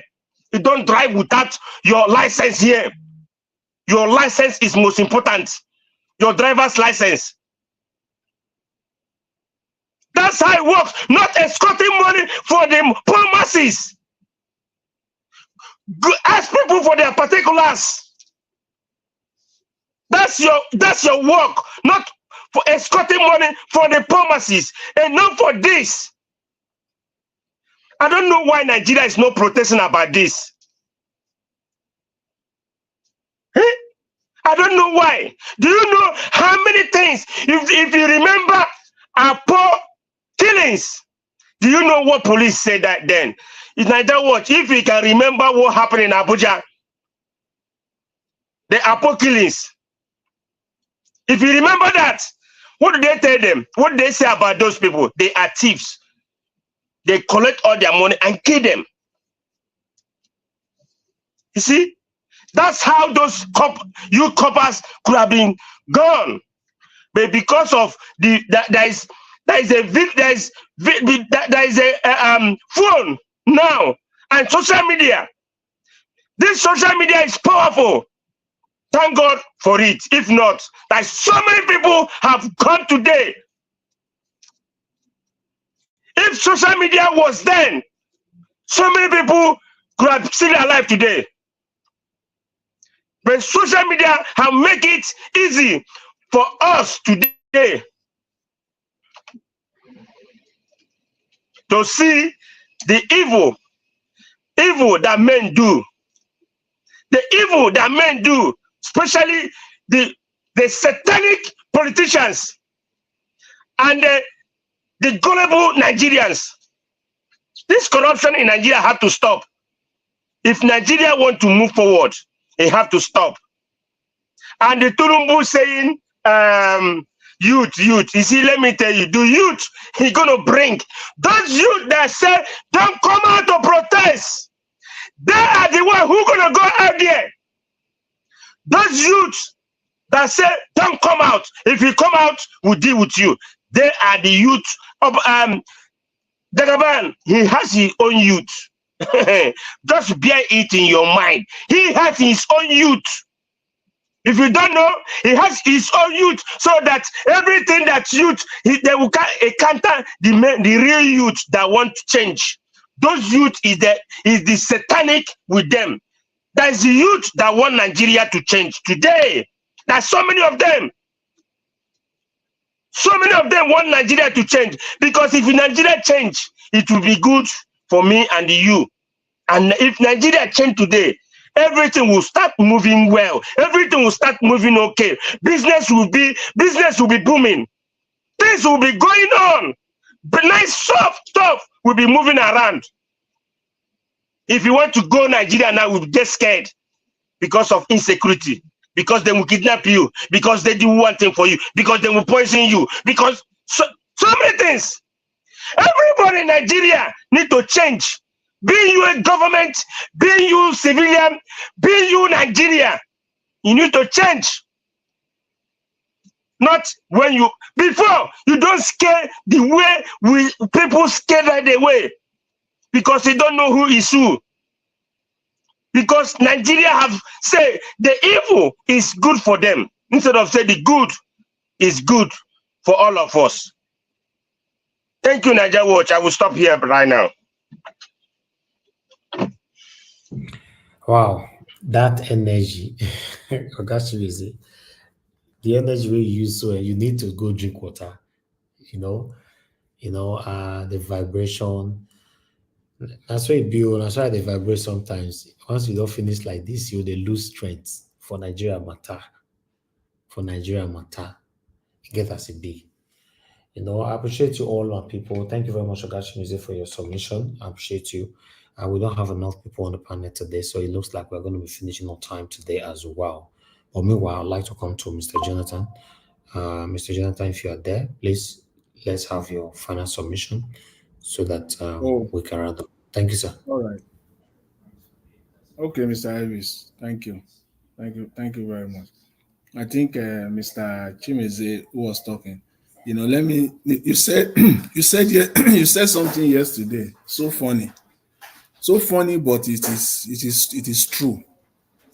When I talked about the election in Edo State, and I was saying that the man will go to that PDPs we still have to go to court. You said in my mind. Yes, it is true what to say. It is in my mind. I'm kind of maybe I missed it there because No, I say in your life. yeah, in my mind, in my life, that I'm thinking that will happen. Yes, that is just like you know, it's just like the same people now. We've been seeing it now. Someone like Ayo of Arise News, I will call that lady out. On this one, I'll be calling her out every day. In your mind, in your life, Ayo of Arise News, thinking that Mr. Tinubu will constitute a confab for the youth and something good will come out of it. In your head, you believe that. How could you? How could you believe that? I responded to you back yesterday, Mr. Chimeze, when you talk about protest. I say in your mind too. Because we're not seeing any, only, we are just seeing some skirmishes of protest here and there, that's not the real thing, But for Nigerians to really come out together and protest, both young and old together, it's going to be a tough one for that to happen. Very, very tough one to happen for us to see that in Nigeria. We might be thinking it in our head, though. And I believe it was one of the caller earlier today who said she didn't believe in Nigeria. Mr. Elvis responded to her that maybe not in our own lifetime. Yes, maybe not in our lifetime. That we will see Nigerians will come out and protest united together to speak to the government. Maybe that time, but not in this space as we're seeing it right now. Yes, Mr. Tinubu has his own youth. He has his own youth. He's going to. I want to see the people, Nigerians, youth now, that will gather themselves together in one room at the Abuja Convention Center, wherever they want to put it, or the National Conference Center, wherever. It will be either of these two locations. One of these two locations, rather. That's where it will take place. I want to see who will gather there. Just a talk show, party show to do and drink. In fact, they will invite some artists. It's money. Artists will come, they will come and sing. It's going to be a jamboree. They will invite all the Nollywood actors and actresses will be there. Musicians, artists will be there. Politicians will be there. Nigerian student NANS, National Association of Nigerian Students, they will be there. Mr. Tinubu's youth and all the youth of APC from the length and breadth of Nigeria, they will pack them there and they will give them money and they will come and run their mouth. They even say 1 month. What is it that they want to say that they cannot put up in one statement, in one communique, and present it to the government? Even if they come up with something, Mr. Tinubu will have I dare him to even implement one. Because any serious youth gathering will include in whatever they are coming up with that henceforth the president should not appoint the chairman of INEC. I want to see whether Mr. Tinubu will go ahead and implement it within 60 days. I want to see whether I will have that political guts in him. You will not even do any of those. And everybody knows that. And some people are saying that it's a welcome development. Welcome development. That's how people go into election in Nigeria, knowing fully well that what they are going into is a sham. And they will go into it anyways, knowing fully well it is after they will now start crying and looking for people that will come and die with them. Who will buy with you? You're on your own. because you went in there selfishly. You knew the system. You only want to use the people to get in there so that you also can go in there and start looting and start stealing with them. The same way Labour politicians did in 2023. They used the Nigerian youth. They used the obedient to get there. Where are they today? So everybody just want to use the system, get in there and start looting and join the party. There's nothing for these people to offer. If you are really true to it, just sit down yourself and think. I said it on this platform yesterday. I said, what is the moral for any leader that will say, I'm going to be the referee in the game that I'm participating in? What are you? Can't you even sit down and think about it? That definitely what you are participating in is a sham. What you are participating in is robbery. What you are participating in is stealing of people's democratic rights. And you are participating in it anyways, knowing fully well you will be the referee in your own game. You will be the one that will appoint the electoral umpire. And you want that electoral umpire to act or to work against you. It's not going to happen because you also have the power to fire him. Is that democracy? If you are true to it, if you are really, really true to it, come out and say, henceforth, the INEC chairman is gone. The way you said subsidy is gone. The INEC chairman is gone. A committee will be set up because you like setting up committees to come up with a plan on how the new INEC chairman will be appointed. And I'm sending a bill to the National Assembly from the president. I'm sending a bill. You will be Mr. Tinubu, you will be a hero forever. You will be a hero. Your name will be written in the history book.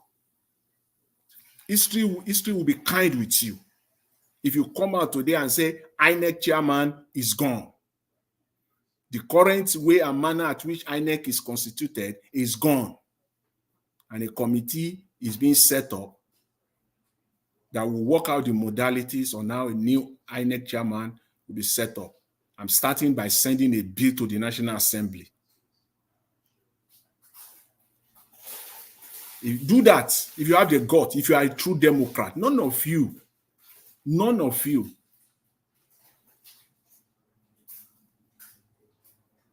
that are claiming that you are Democrat, none of you are truly Democrat. You are not Democrat anything. You are a dictator.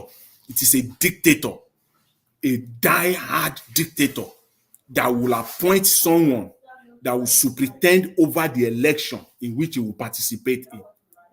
He's a dictator. That's why they said, that's why people are crying all over the place that the constitution is faulty. It's a dictatorial constitution. Take that out, first of all.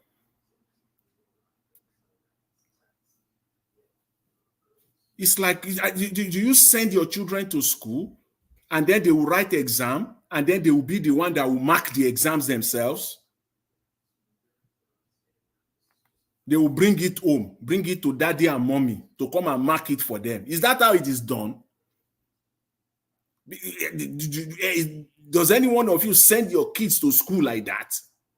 Where when they write the exam, they will bring the papers home for them to come and mark it and then return it back and announce that I've scored A, honors.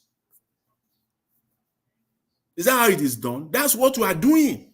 That's what the children, Nigerian children, are learning. That it is okay for you to be the referee in your own game. It is okay for you to participate in exam and mark it yourself. It is okay for you to pay the teachers, to pay the lecturers. It is okay for professors to come and professors, PhD holders, to rig elections. That's what we are doing in Nigeria, and it is okay with everybody. It's a rigged country, a rigged system, a sham. To start with, truly to start with, that is the starting point. Then let every other thing follows. Then we will know that you are a true Democrat. that you really truly want the wills and the aspiration of the people to prevail. Let the people decide. Let the people vote for whoever they want. Don't have your hands and your leg all inside of it and claiming that you are a Democrat. You are not a damn Democrat. You are a dictator. And any politician that is in any way, shape, or form participating in it is also a dictator. We have not just seen him in action. He's also a dictator. We have just not seen, and I don't care at this point in time. I don't care. All of them, in this very one, all of them in one basket. All of them. Mr. Peter Obi, Atiku, all the politicians in Nigeria, all of them are in the same basket. For you to continue to participate and allow that you will emerge from a process that is flawed, from a process that you know that the president is the one that is appointing the referee, the umpire, and you are participating in it. You are a potential dictator. Yes, potentially. It is all hidden inside of you. You will be open to manipulation and corruption. It is there. If the opportunities are given to you, you will see your true color. It will only take a true Democrat. A true Democrat will say, I'm not going to be part of this. This one must be changed before I will be part of it. And we all know this truth. We know this. Nigerians know this. Our fathers, our leaders, they know this. Why are they perpetrating it? Does it even sound well? Does it even look well anywhere in the world? It simply means that you want to manipulate the system. You want to rig yourself in. That's the only way. You know why? The election of Abiola was still adjudged, though still debatable, that it was the best election Nigeria ever had, because the sitting leader at that time, the sitting military leader at that time, was not part of it. He was not part of it. Babangida was not part of it. The outcome, whoever emerges, Babangida had no hand. He was not participating in it. Yes. Let's do it. Let's have an election, a system where the umpire, all of them, from INEC chairman to all the state electoral commissioners, all of them will have to go through a process, apply for the job, go through screening. That INEC body, everybody will be inside it. Labor will be there. Student union will be there. Market women will be there. Every one of us will all constitute that INEC. So we want to see who will come and rig. How labor will sit down and allow the election to be rigged. How civil society will allow it to be rigged. How market women will allow it to be rigged. What is in it? How difficult is that, though? If not for the fact that they just want to get power by stealing.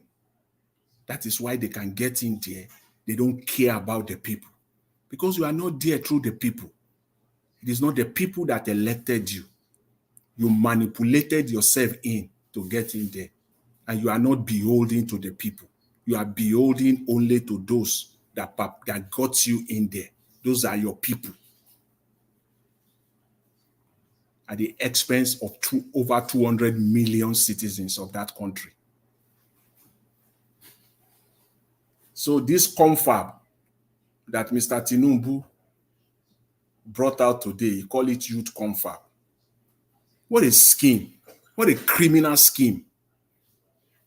This man is so, I don't know what to call it. It's so, when it comes to this evil, when you say evil genius, give it to him. want to dismantle the youth.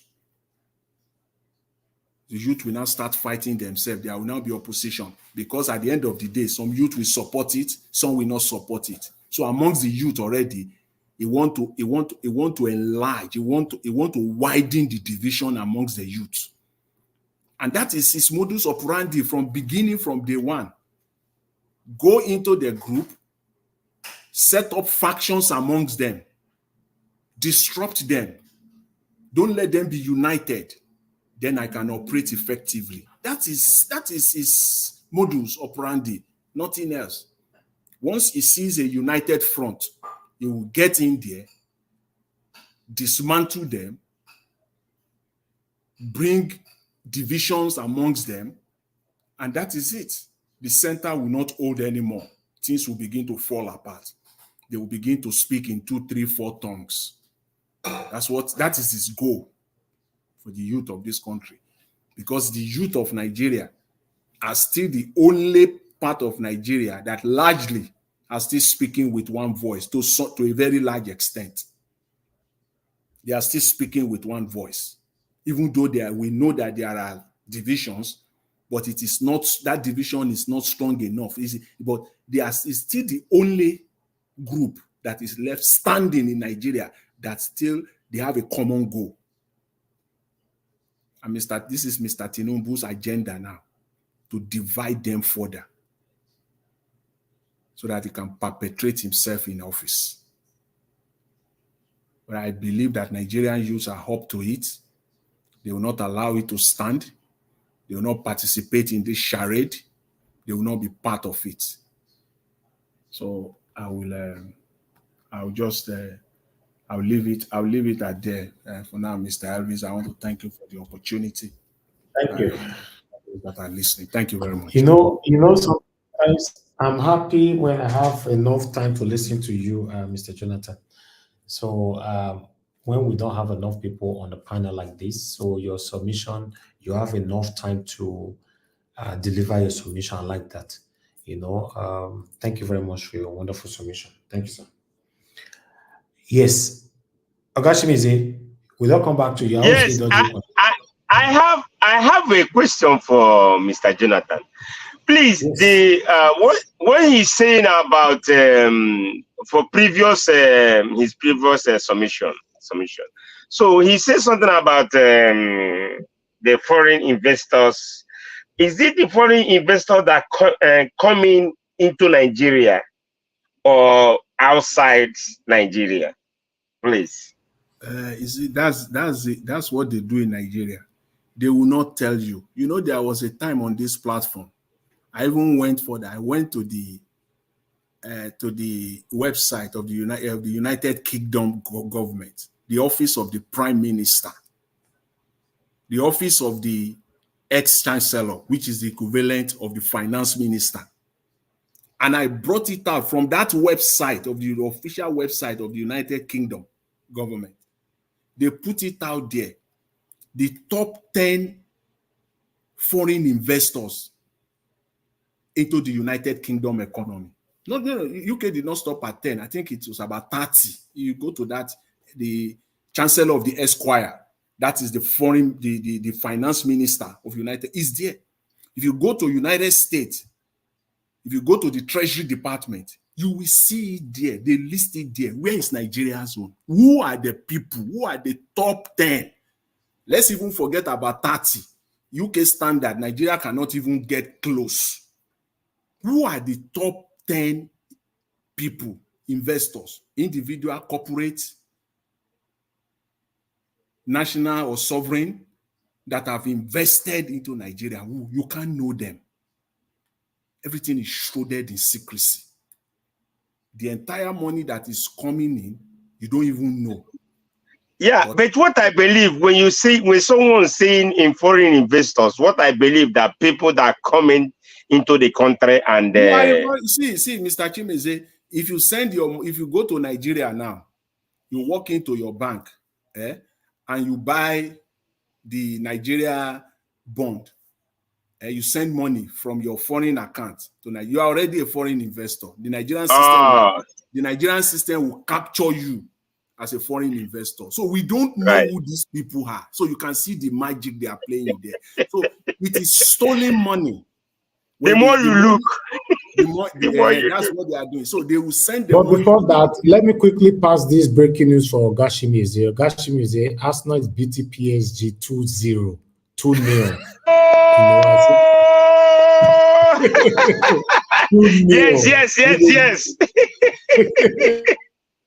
Yes. Yes. That's good.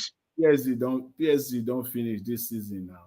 They don't sell their main man to Barcelona. They don't cash in. They don't cash in on Mbappe. So who else? So they have to spend that money back again. They cannot take that money and run. They must spend that money. So otherwise they will struggle. If they don't struggle in French league, they will struggle in Europe. They won't even get to semi-final this time around. So, all right. Yeah. So back to the topic of the day, Mr. Chimeze. See, Nigeria is all, a country that is shrouded in secrecy. Everything is done in secrecy. You see, the money that they said they have brought in, 30 billion that Mr. Tinubu is talking about. It is not, when you say foreign investment, what we know as foreign investment is that you will see a company from Europe, from North America, they will come and say, okay, Nigeria that's what I know about. Nigeria has lithium in large quantity, lithium. And lithium is what they use for electric vehicles, for the batteries. It's lithium. And Nigeria has it in huge quantity. You want to see an investor that will come and say, okay, we are coming to Nigeria to establish our electric vehicle factory in Nigeria. Or that lithium, we will process it in Nigeria. We're coming to Nigeria with $2 billion investment, with $1 billion investment to start processing it. And we will employ 1,000 people, 1,500 people. That is what is called foreign investment. You see, Nigeria foreign investment, when they say foreign investment, they are talking about the people that send money in to borrow. They borrow Nigeria money. They will say it's foreign investment.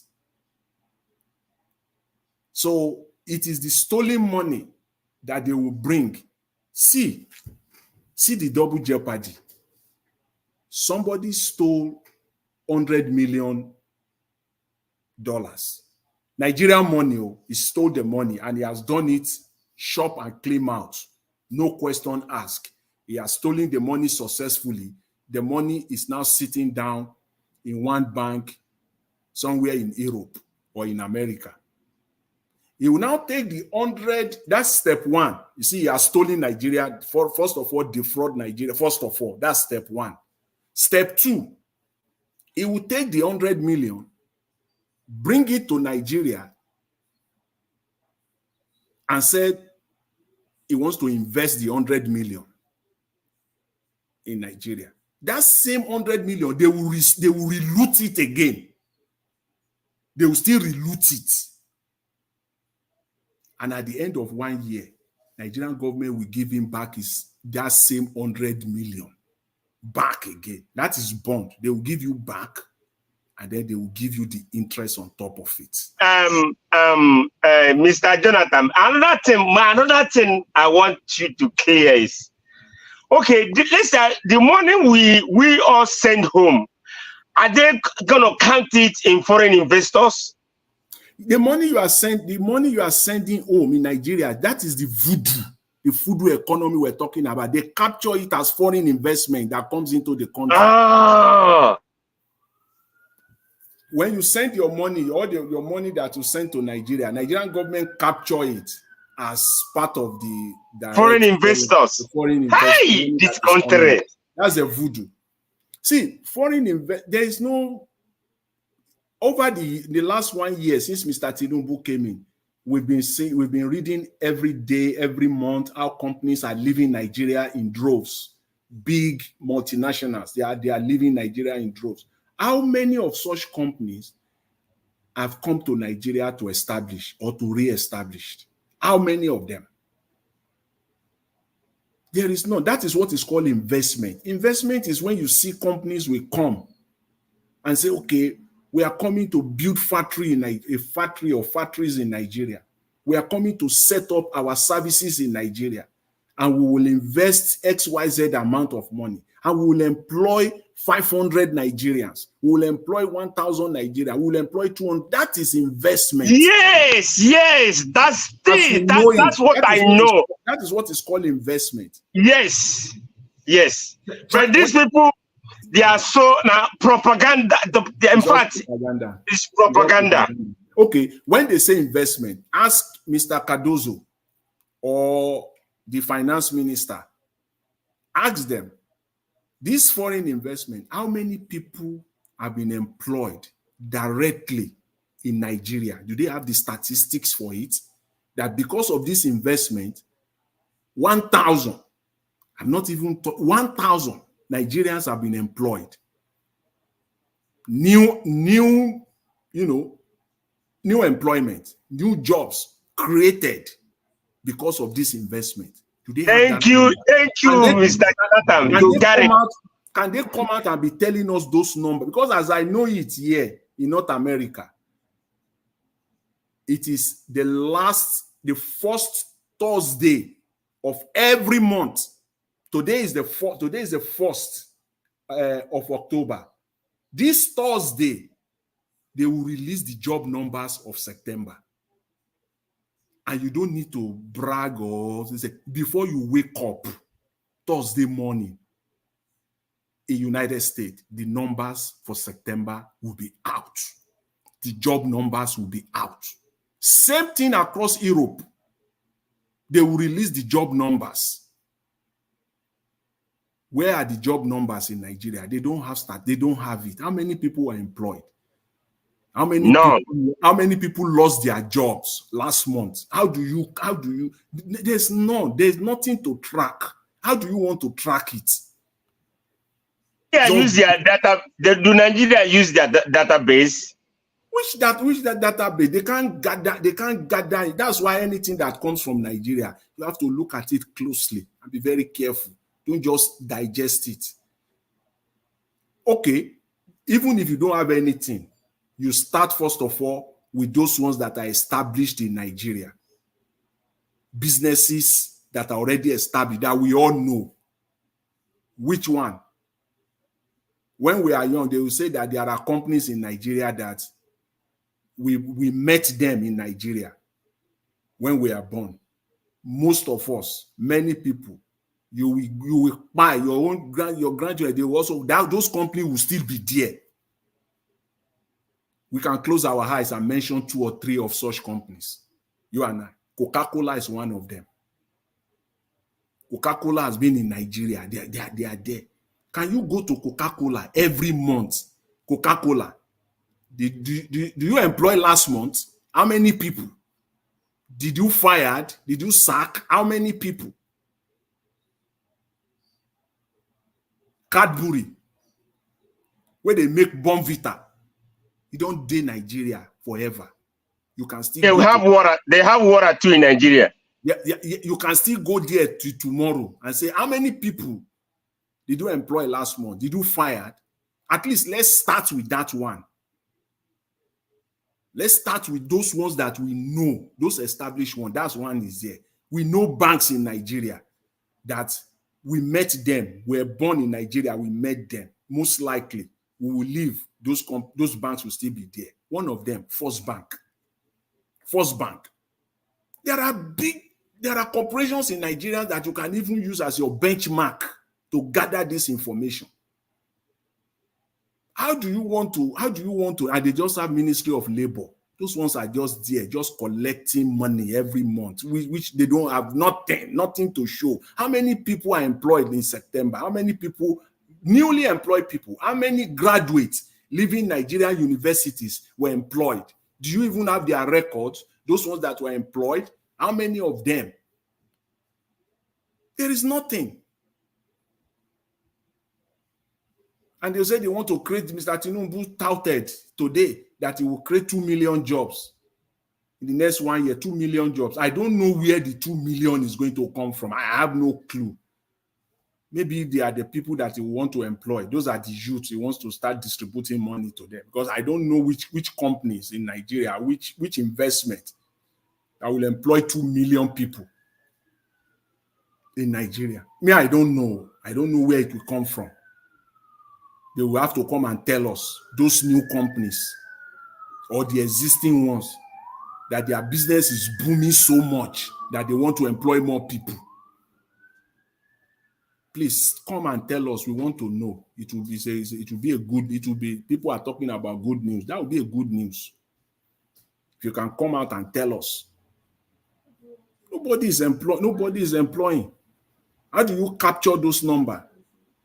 That man with his shop somewhere in Lagos who has just employed one person yesterday. Where is that information? How do you know that that person actually employed someone yesterday in Nigeria? You can't gather those information because of corruption. Because that man that has a shop in the market in Lagos, in Kano, in Benin City, in Port Harcourt, in Abuja, all across Nigeria, that just employed someone yesterday that he will be paying him 20,000 naira. Do you capture that into your system? You will not do that. They won't do that because those are the businesses that should be benefiting from the system.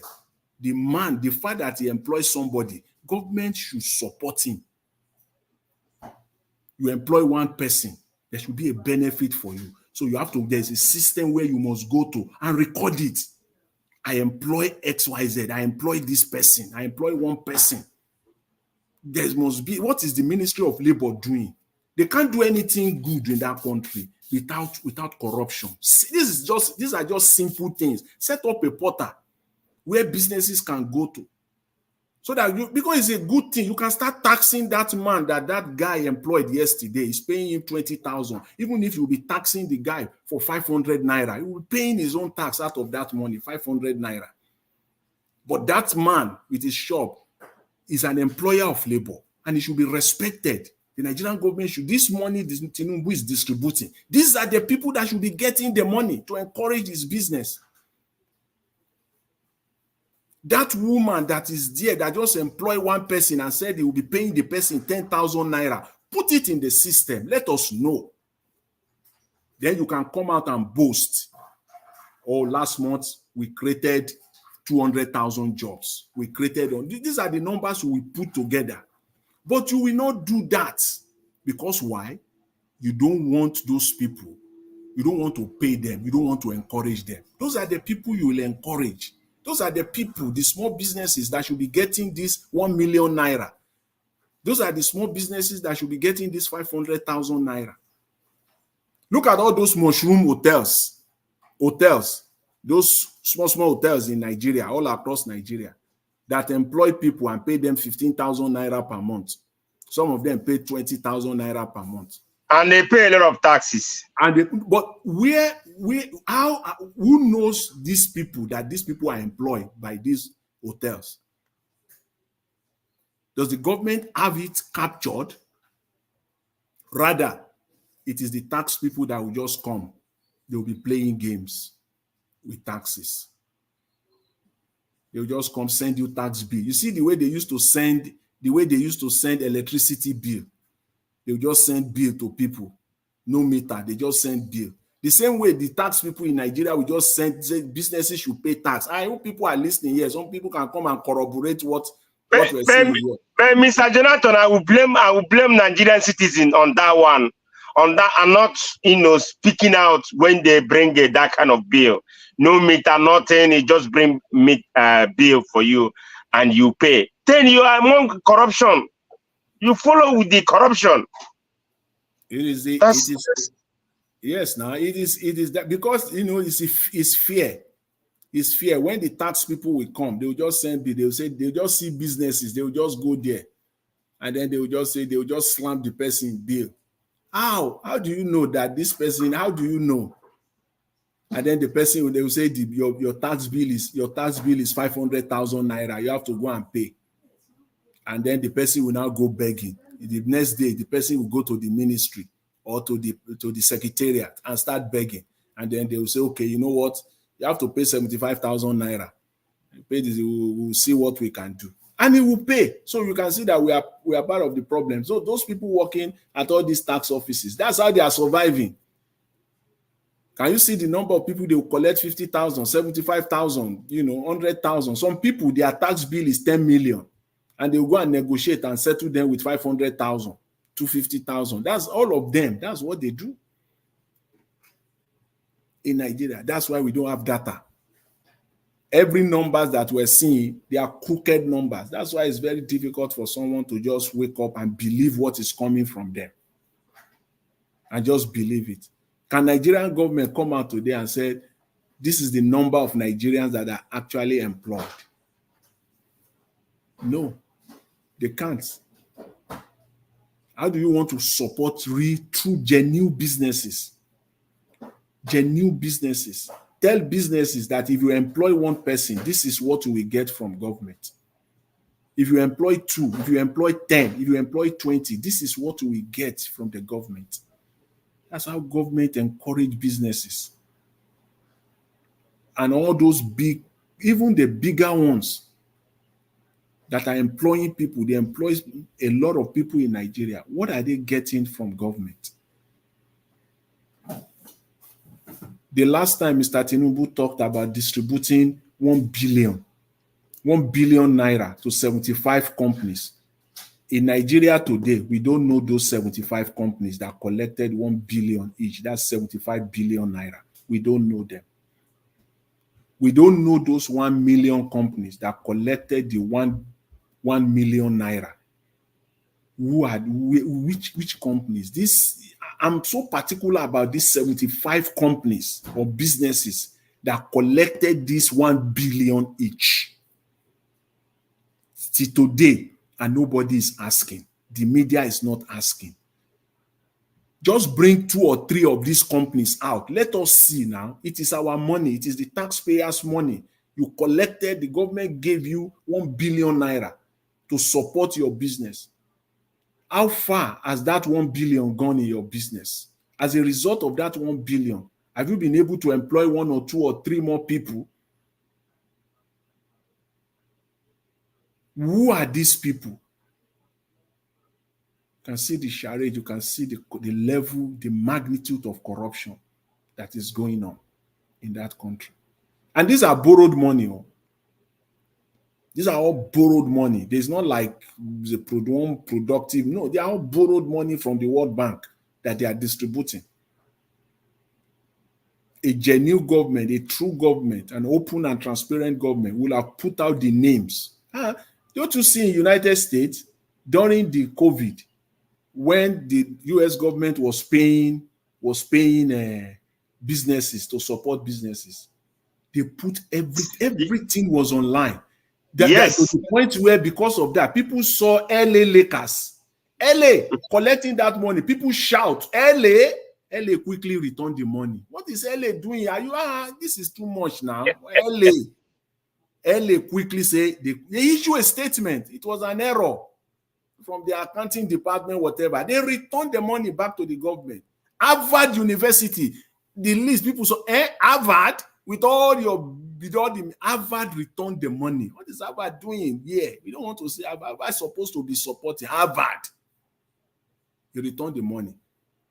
People knew because it was transparent. That's why people were able to go into the system. I don't live in the US. I'm not a US citizen. I access that information myself. You have to have a sharp eye.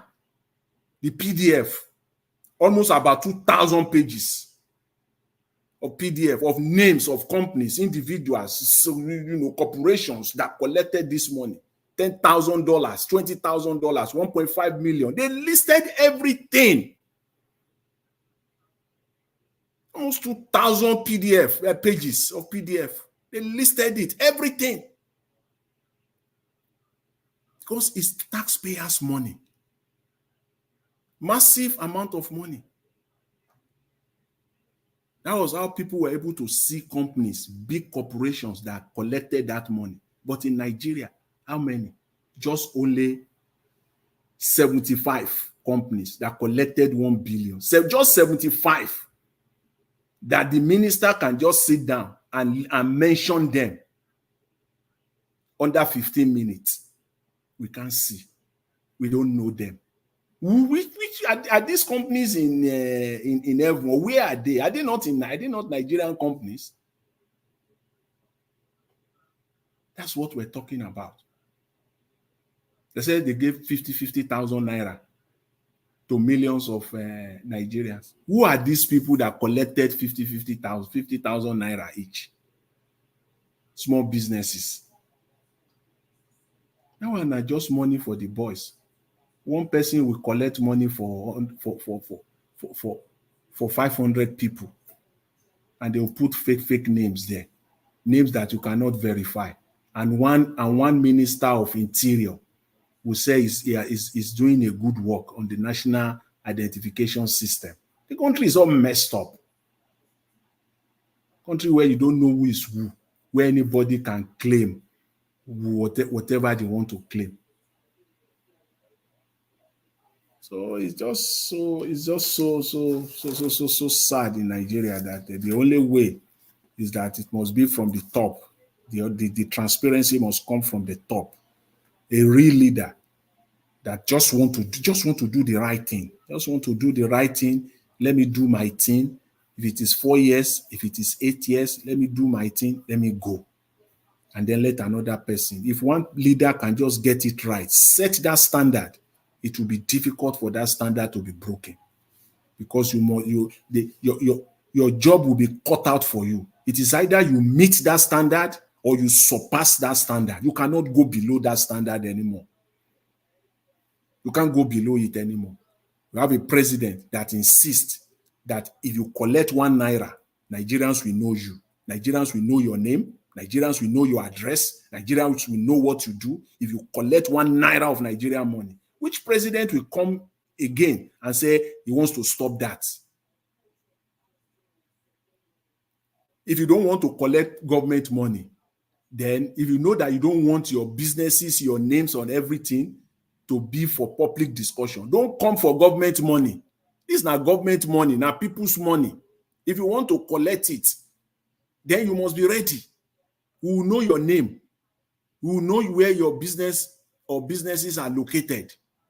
We will know everything about you. We will know what you are doing, what you are producing. Either you are importing or you are exporting. We will know every. Nigerians have their right. It is their right to know, because it is their money that they are giving you, so that you can use it to better the country. And if you know you don't want all those exposure, then go and find your money somewhere else. Go to the bank and collect loan. Then it becomes a private matter between you and your bank. But if it is government, that's why they call it public. Public is not private. But everything is shrouded in secrecy. In secrecy. Distributing government's money, and we don't know who these people are. We just don't know them. I hope they are listening. These are just the simple things. It's not rocket science. It's not rocket science. They are just very simple, common thing that true leaders, true genuine leaders will just implement. You know, that's why when they say, when they said you only need primary 6 to be Nigerian president, there's no problem with that. Honestly speaking, there's no problem with that. Primary 6, yes, the Nigerian constitution says just school leaving certificate can be the leader, as long as you are honest and you are transparent. Even if they cook the numbers, some so-called technocrats cook the numbers and present it before you, your common sense, all you need is to apply your common sense with your school leaving certificate. They can't deceive you, except you are crooked yourself. If you are not crooked, I don't care. I don't give a damn who cooked that numbers. Let them pack themselves together. All of them attend all Ivy League schools, all combined together, and they cook it and they bring it to you as president, a school leaving certificate holder. If you are open and transparent, you will see the deception. You will see it. Because you will simply ask questions. You will just, by the time you ask 1 or 2 questions, all of them will disappear into thin air. They will run away. They will just run away. This money, who is getting this money? Who is this person? Who is this company? Why are we paying this money out? Just ask transparent questions, simple, transparent questions. But because you know there is something in it there for you, you will not ask those questions. You won't ask. Because I don't know how a president will come out and say that the country has generated $30 billion. Come on. In foreign direct investment in the last year. Come on, Mr. Tinubu. Even if they tell you, your common sense tell you that where is it? Where is 30 billion in this economy? Don't you know what 30 billion is? $30 billion. Don't you know what that is? In an economy. They just call this money in Nigeria as if it's $30 billion. Even in United States, as big as the economy is, if 30 billion enter one industry today, you will see the impact. Instantaneously, you will see the difference. And they will be calling numbers as if, we're just morons in that country.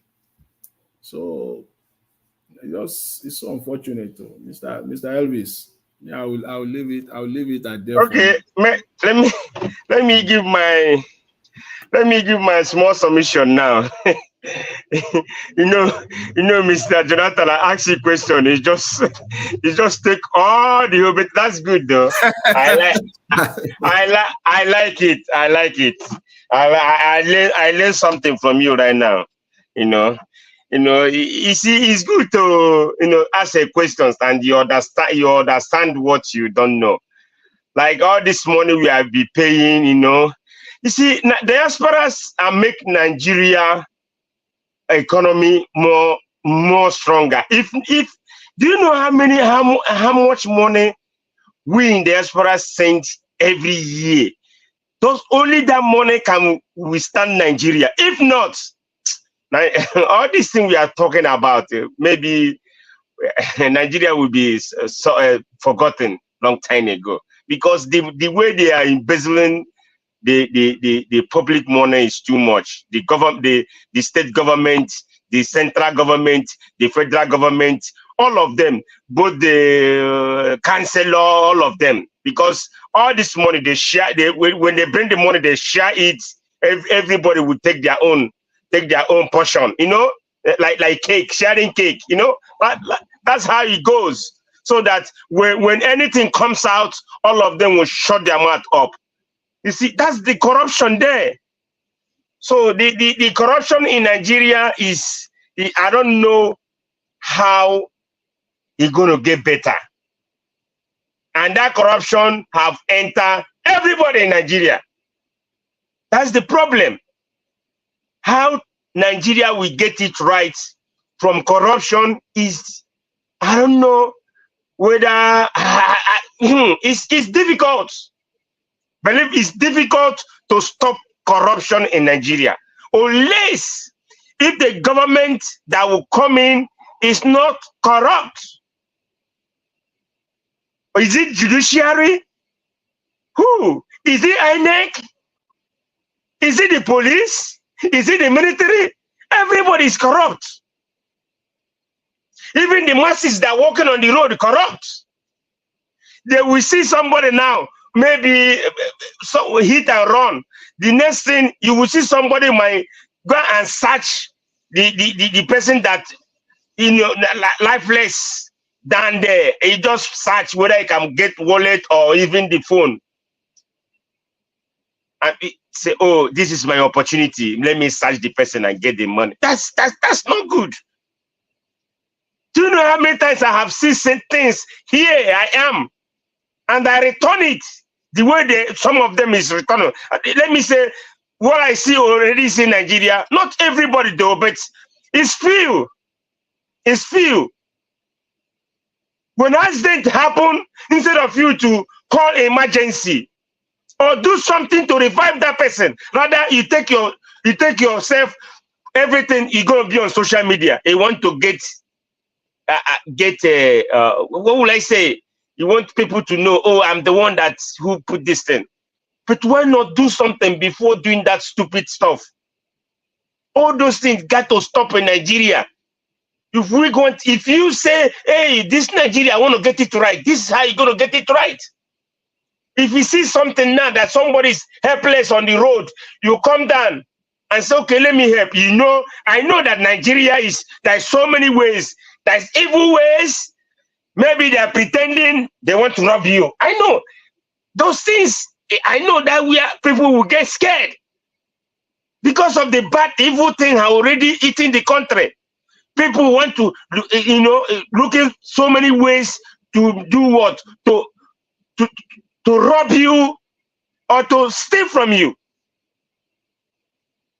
So that's the reason I don't know how the country, if they're going to employ, if there is a massive employment in Nigeria, I think the crime will come down. The crime in Nigeria will come down. If the massive employment, massive, not few, massive employment that is, if they do massive employment in Nigeria, the crime in Nigeria will come down. Believe me. But if not, the crime will be increasing every day by day. If there's nothing to do about unemployment in Nigeria, the crime will be increasing and increasing and increasing. And that one is very dangerous. It's very bad. It's very, in fact, there's no way you can say you want to redeem that. If it get out of hand. Not everybody will have that money to go and look for security or look for police to protect. Not everybody have the money. You have to have the money to feed yourself first before you say, let me look for security and to protect you. It's too hard. So one thing I would say, I don't know this lady from Ame Ruth Ogunleye. I don't know her whereabouts now, but government, the people in power, authority have to put their mouth and their need to talk to that area, need to handle that situation about that lady. The people in power, the people that matters, the women that matters, like someone like Aisha Yusuf, someone like Obio Kwesere. If you hear this kind of story from this Ruth Ogunleye, I think I get the last name. You guys need to do something, not after everything it died down. No, because of her own security. Because I know that evil, the satanic military that involved, they will never let it go, because they don't want their name to rub in the mud, like others Nigerians are doing. The evil people are doing out there, because they don't want their name, so their name will be rubbish. Instead, they will let the person out of the way. So please, the people that matter, they have to call this lady and sort this thing out before it gets out of hand.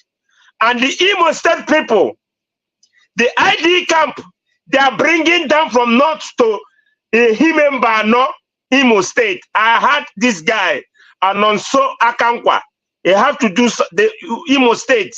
You guys need to get up. I don't know why they will bring ID camp, trying to bring ID camp in Imo State, in Himembano.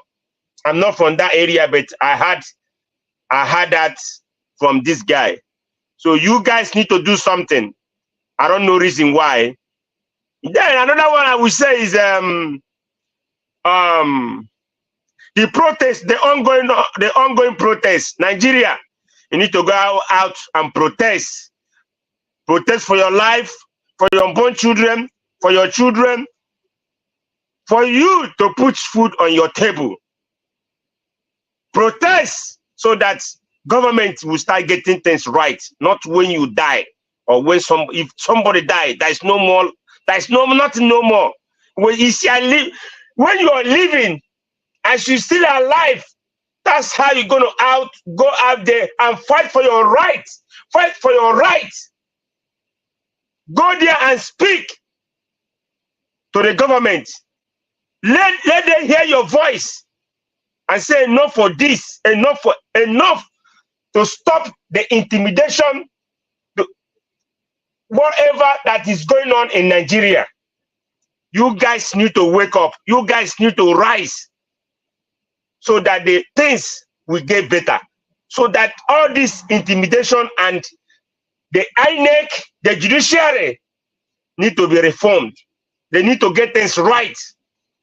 Then somebody call, the earlier call, somebody call on this panel today saying Labour Party in Abia State, they want to do local government election and the price is on high side.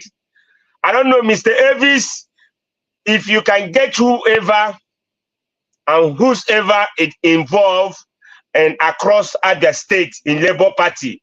So let us know what is the truth in that area. Please, Nigerians, you guys need to do something.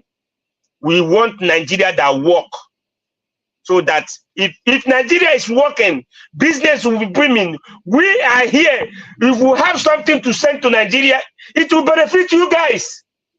But the way nobody's sending anything no more. Everybody is getting it hot. So for me, it's better we get it right than get it wrong. Thank you, Niger Watch. Thank you, and God bless. All right, Gashimize, thank you very much. I believe the minutes where you and Mr. Jonathan get today, it never happened before for the history of this platform. You know, but it's good. Thank you very much for your wonderful submission. Oga Chris is just coming in now.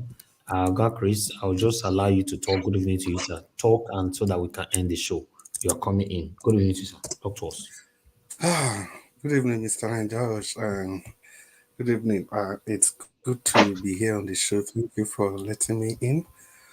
I was just learning to make this program. Good evening, everybody on the comment section. Mommy Diaspora, Abuazi, all of you on the comment section.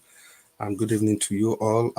Happy Independence Day celebration to all of you, and especially to you, Mr. Niger Watch. Happy birthday in advance. Yesterday we tried to wish you a happy birthday celebration at the late night broadcast, and the people listening to us from all over the world. Good evening to you all, and people on the panel. People on the panel, Mr. Jonathan, Mr. Chimize. It's good to be with you guys here, and thank you for holding forth the broadcast from the beginning. Yeah, well, today is Independence Day. I think it is proper that we critically analyze the problems that have been bedeviling the Nigeria people since the creation of Nigeria as a country, and since the time we became independent. I think from the very beginning, like we tried to analyze yesterday, the country was never meant to succeed. And I think the earlier we realize that, the better for all of us. And this goes especially to people that keep shouting one Nigeria without any iota of retrospect. Because we forget that the origin of the country from the beginning in itself was not created because it was created as a country. No, that was not why Nigeria was created. The earlier we get this clear, the better for all of us. Unlike the United States, when the people have to sit down, I think it was George Washington, and they called everybody together, and they wrote a constitution that was to work for everybody. And the basis of that constitution was freedom. Freedom for everybody, freedom of expression, freedom, in short, freedom of everything. Any of the amendments they've done since that time, it's always about the people, the people, the people, and the sanctity of the United States. Different countries like that. Every country that have emerged from the ashes. If you take the recent country in Africa, Rwanda, it was deliberate. Kagame and co, they had to sit down to first of all tell themselves that the civil war that happened, it must not be swept aside. They remembered everybody. There's a huge epitaph somewhere in Rwanda where they had the names of everybody that they can remember. They even went as far as doing DNA, dental analogy, the names of everybody that they lost during that war. There's an epitaph that contains all the names. Deliberately, they sat down, they told themselves they are going to stop using French. They have to switch to English. And there was no longer anything like a state of origin or tribe if they were filling forms in Rwanda. It's either you are from Rwanda or you are not. You see, those are deliberate attempts. The reason I'm saying that I laid that foundation is that if it can work overseas, it can also work in Africa. We can do it if we have focused leadership. I think somebody shared on the WhatsApp group like 2 days ago of the young man from Burkina Faso who is now planning to create an institute where the extremely talented people in the country will be given scholarship instead of sending them overseas to go and further their education. He's creating that in Rwanda. But what are we doing back home? We are using quota system to suppress ourselves. We create a system in such a way that the worst of us superintends over the best of us. And we are thinking we are going to go anywhere. It's not going to happen. Look at so many other countries that came out from the ashes. No country started as a prosperous nation. They all had their struggles, their fights. And it will interest you to know, only in the late 40s, the whole of Europe, they were immersed in poverty. If I say poverty, I really mean poverty. It has to take the United States, who bailed out all these European countries that they are raising their shoulders up and down. It was the United States that bailed all of them out. That was why a country like East Germany, who refused to act properly, who refused to allow democracy to thrive, they were panning towards Russia, the kind of government in Russia. And the Germans, they erected a fence, the Berlin Wall, the famous Berlin Wall, to separate East Germany from West Germany. They speak the same German language. They are brothers, they are sisters, they are uncles, they are aunts.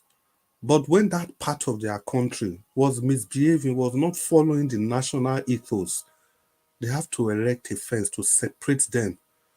Not until Gorbachev fell and the wall of Berlin has to come down. When the East Germans, they realized that they have to behave properly before the wall was removed. The reason I'm laying that foundation is that you don't build a nation by sentiment. You don't just look at corruption and you throw away your eyes, because I think Oga Chimeze was talking about corruption when I came in. You don't fight corruption with sentiment. And Mr. Jonathan usually speaks about corruption so passionately, to the extent he wouldn't want to touch any corrupting with a 10-foot stick.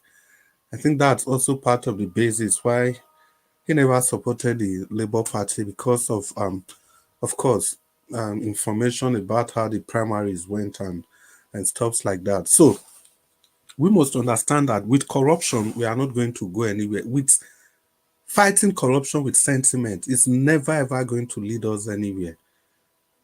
So the whole gamut of story behind this is for we to understand that to build a nation, it's not going to happen by prayers. It's not going to happen by wishes. It's not going to happen by any form of spiritual, physical sacrifice. It's not going to happen by political gimmicks. It's not going to happen by tribal bigotry. It's not going to happen by any form of primordial sentiment. It's going to happen only by deliberate efforts.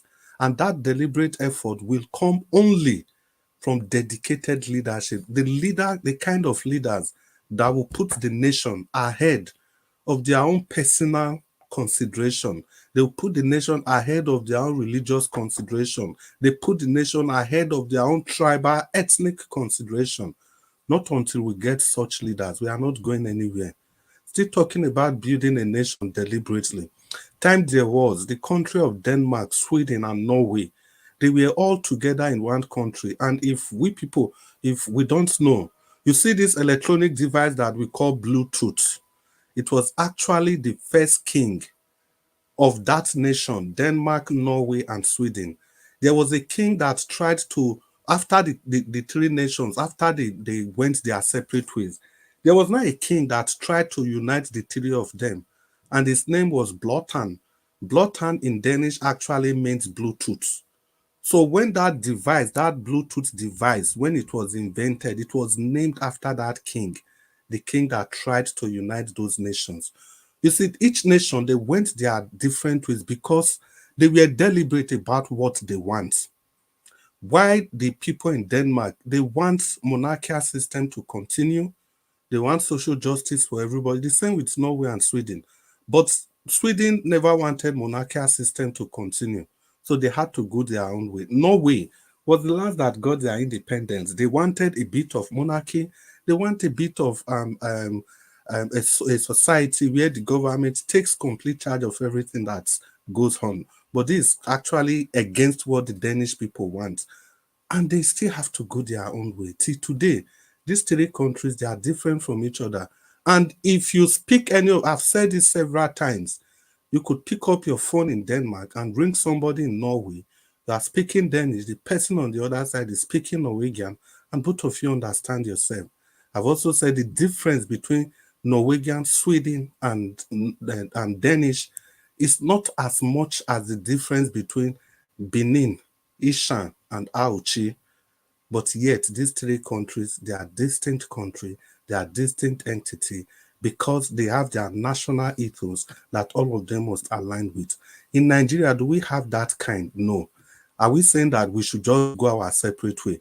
The answer is no and yes. No, if we want to, yes, if we want to continue like this, it's not going to work. No, if we are ready to be deliberate about how to move our nation forward, about making sure that everybody in the country, even if it is not 100%, but at least let's be moving in the positive direction, in the forward-thinking direction. Everybody, every child must be given equal opportunity. We all must have the opportunity to survive equally. In this country, the contraptment we call Nigeria, it's actually a contraptment. People go to church every Sunday, you go to mosque every Friday to go and pray, against the forces that are keeping you down. You forget that Nigeria is that weapon that has been fashioned against you, the weapon that has been fashioned against you not to prosper, but yet you are praying for that same nation. It's not going to work, not until we create a level playing field for everybody. The corruption permeates every facet of our society. I don't know what I was talking about. You have employers working in civil servants in Nigeria. Mr. Jonathan, it was you, I remember.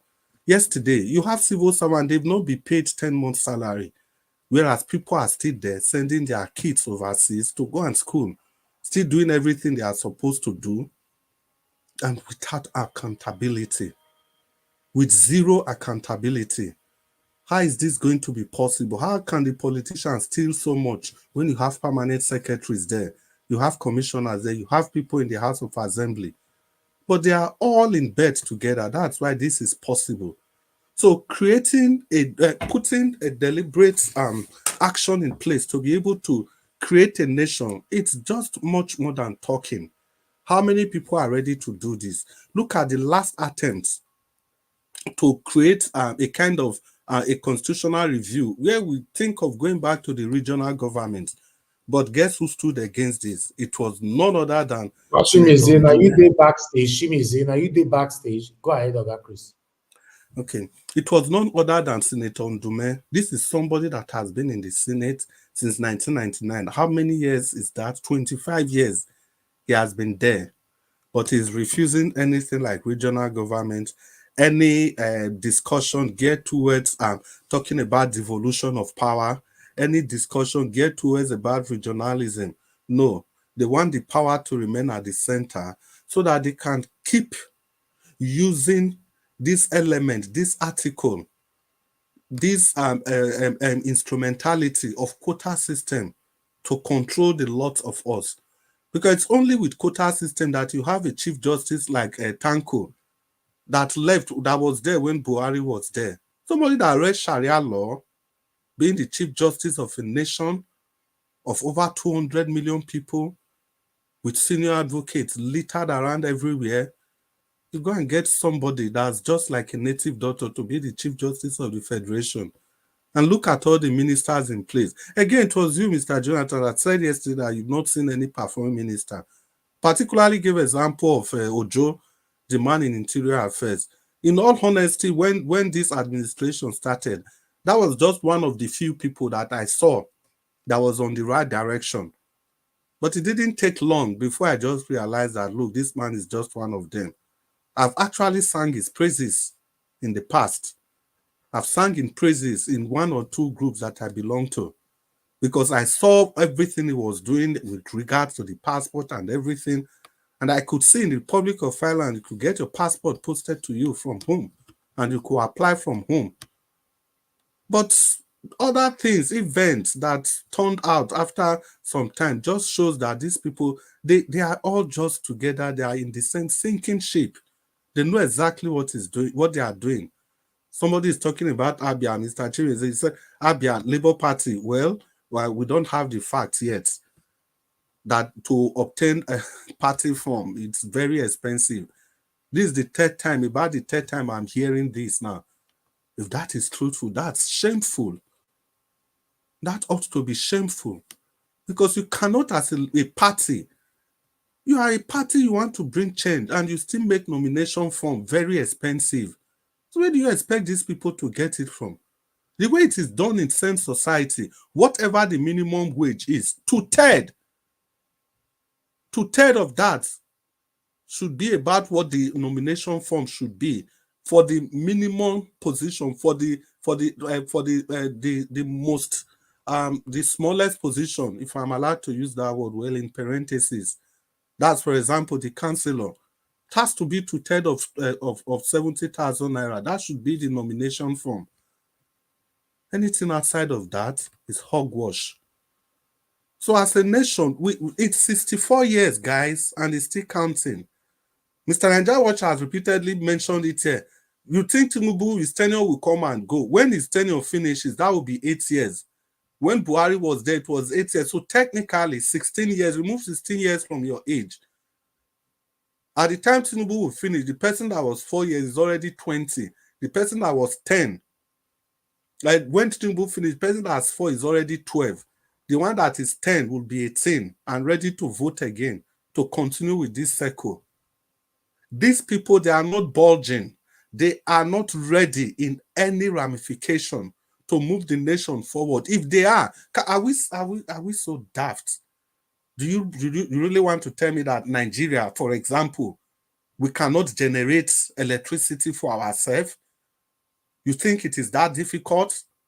Or is it that they don't just want to do it? And the people I fear most in the country are the people that keep saying, give them time, give them time, give them time. When Buhari came, that was how they were saying, give him time, give him time, give him time. 8 years is done and dusted. The same thing, they started the same rhetoric with Tinubu. They did it to Obasanjo. Give them time. And when they have gone, the next thing you hear them saying is that they have laid the foundation for the next government to succeed. No, sir. If you have voted for 4 years, it is expected that within that 4 years, you lay the foundation and you build the infrastructure and the people will see. You do all those within the 4 years. That's what is expected. That's why you are giving 4 years. Because the expectations are that with 4 years, you should be able to do everything you want to do. Then if you get extra tenure of another 4 years of 8 years, then that's your luck. But don't come and tell me after 8 years, you say you've been laying foundation. Well, let's go back to the Nigeria conundrum. Now, we've talked about electricity. Let's talk about fuel. Because the reason I'm focusing on this aspect is that this is energy. For God's sake, from the beginning, before God could do anything, He said, let there be light, let there be energy. Without energy, you are not moving anywhere. We just be thinking and talking about development as if it's going to fall from the sky. As long as you are generating 3,000 megawatts for 200 people, like 220 million people, you are not going anywhere. Those of you that live abroad, just Google. If you operate a system of county or you operate a system of commune, especially those people in mainland Europe, or if you operate a system of borough, like we have some London borough and stuff like that, just look at the quantity of electricity that your county council that they used in that county. For example, if you are Ontario, just look at what's the electricity usage of Ontario. You'll be shocked that the amount of energy available to 100,000 people, 150,000 people, is 10 times what is available to 220 million people. And you want to develop, you want to build industries, you want to have a fast railway system, you want to have efficient hospital system. It's not going to work. Then the next thing is fuel. Now, you have crude oil underneath your ground. And in Imo State, for example, I'm even coming to that if I have time. In Imo State, for example, the place they just relocated the IDP people to, that area has the largest gas reserve after Russia. So what are the IDP people doing there, for example? What is the connection between Imo State and IDP people? Because we have a certain Hope Uzodinma who came forth in an election, and your present Chief Justice of the Federation, Kekere Ekun, made the person that took forth to become the governor of the state. Obviously, she didn't do it on her own accord. There were enablers left, right, and center. It was what the federal government wanted, and that was what they did. That was why people like that can rise at the detriment of other people who can chastise the system back to energy. Now, we cannot refine fuel. We cannot refine crude oil, fractional distillation, for how many years since the beginning of this nation? That is why for people like us, we will never spare Obasanjo, because he has the opportunity. He was more cerebral than all these people to get those things done. 8 years was enough for any right and forward-thinking president to fix the refinery and fix electricity. I don't care any of the IPP independent power plant. I don't care. Just fix it. When Buhari came, how many times did they spend $1 billion, like 3 times, to revamp NNPC in Port Harcourt? And yet there's no drop of fuel, refined crude coming out from that place. First of all, you get crude from within your soil. You sell the crude to people overseas. They refine and they sell back to you. Isn't that shameful? You cannot meet the energy needs of your country and you want to develop. Then the healthcare sector. Let's look at the healthcare. The healthcare sector is in shambles. It's not a healthy nation that can build a useful nation.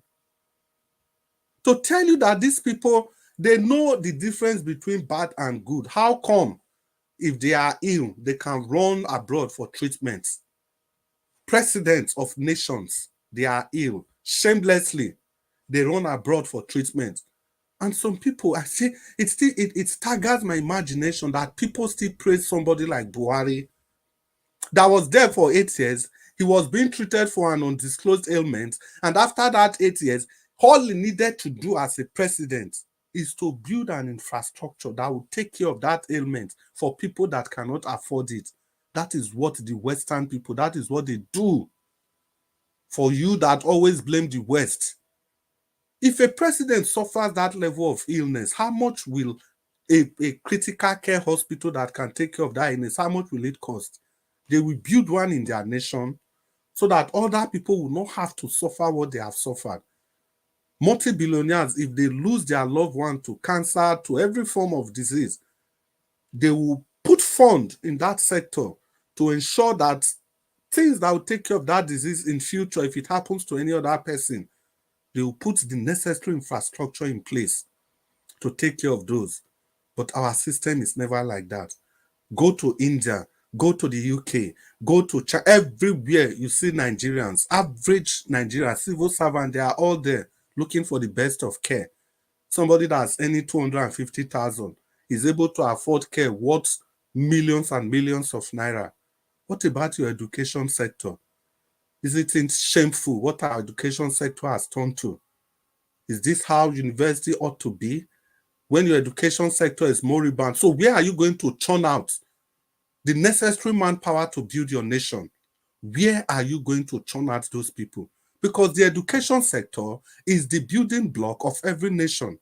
At the time the cost of education elodes from the hands of the common man, then you know there's a problem. There's no single year that university lecturers will not go on strike. And when some of us question the people like Obaseki, it looks as if it is personal. For 22 months, university lecturers at Ambrose Ali universities have not been paid their salary. Yet the governor had the audacity to increase the salaries to 70,000 without taking care of the people at the citadel of Nelling. They are there, rusting and wasting away. Is it only in Edo State? No. It's essentially across the entire breadth and length of the nation. There was a video being circulated in the Nigeria Watch's WhatsApp group. You see girls between the ages of 3, as little as 3, to 10 years old, littered across the street of Kano, littered across the street of Katsina. And yet Katsina is a state that has produced 2 presidents, 3 in fact, produced Shehu Shagari, produced Musa Yar'Adua, produced Buhari, even produced a vice president, the elder Yar'Adua, who was vice president to Obasanjo. But what is the level of development? What is education penetrance among the people there? It's almost zero. You have a team of uneducated youth, and you are surprised that you have insecurity. I don't know. Do we use our brain? Do we use our frontal lobe? We are surprised that we have this level of insecurity, insurgency. I met Chimeze talking about if you employ a lot of people, it will reduce poverty, it will reduce insecurity. Yes, it ought to. It ought to be the solution. But I think the main problem is that these people, do they even have the training? Are they employable? These are questions that we need to ask ourselves. In every sense society, you don't have to use money to push students to achieve academic excellence. If they cannot, they go and learn skill, irrespective of whose son you are. But here in Nigeria, how do they do it? The people that are talented but from a poor home, they can barely get admission into government universities. They fill up these places with their cronies, with their hangers on. At the end of the day, the people that are intelligent, that are talented, they will be serving the morons in the society. And you are wondering why we are where we are. Look at the images that came out from Edo State during the election. It was all about the schools. Can any person in his right sense point to any standard school on that day? There was barely none. Let's not even talk about the road. There was barely none. Let's talk about the rule of law. I'm talking about the foundations, things that build nation. Let's talk about the rule of law. The rule of law is as good as the person implementing the rule of law. There's no standard of implementation. The rule of law is at the whims and caprices of whoever is at the helm of affair. And again, as usual, the vuvuzelas of these people, the hallelujah boys of these people, we just love our oppressors differently. We see evil from the angle of who is committing evil and if we are benefiting from it. We have seen how leaders, governors, local government chairmen, president, they have all completely disregarded the rule of law. But we don't care. We keep making excuses. That is why it beats me hard, so hard, that this just concluded a Edo State election. People criticize INEC to high heavens. The same people have said nothing about the fact that the PDP were also buying votes. They are talking about claiming mandates in courts. Isn't that funny? So what exactly are you going to present to the judge? That your Highness, during the election, APC spent, while APC was spending 15,000, we were spending 10,000. Your Highness, that's not fair enough. They spent too much money. Is that what you want to present at the court? When the images came, this is no campaign. Everybody saw that both parties, they all cheated. Then you are pointing your shots, accusing fingers only at INEC and the APC, whereas your party is part of the decadence in the society. That is why I said it is not who is doing the corruption that's the problem. It is not the corruption itself that's the problem. In our own definition, it is about who is doing it and who is benefiting from corruption. The same man that conducted local government election and they wrote results for all the 18 local government council is crying wolf today. We said it before, people said it's campaign. But you all listen to Liberals Ushoma. He said exactly the same thing that we've been saying before. So let's not digress too far. Let's come back to the rule of law. The reason I was just making this example is to draw a nexus between what constitutes the rule of law and morality and our own personal judgment as humans, because we tend to look at everything from the prism, from the kaleidoscope of our own eyes. We don't want to see how it benefits the general society. We are not empathic. We don't put ourselves in that shoes. If we were part of those people that were denied that local government election, if you were the members of representative in a local government council under the Labour Party, would you be clapping for Obaseki today? Because we saw what they did in that election. And just how many months later, the same people are crying wolf. When you have all sow wind, you are surprised that you are reaping wild wind. You have all conducted your wedding in an evil forest, and you are surprised that you have evil spirit as your in-laws.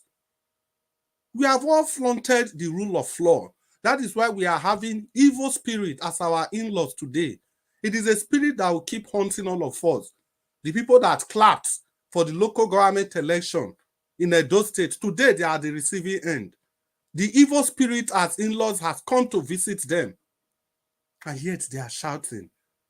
Without the rule of law, you cannot build a society. There is no way you can build a society. And closely related to the rule of law is morality, personal morality.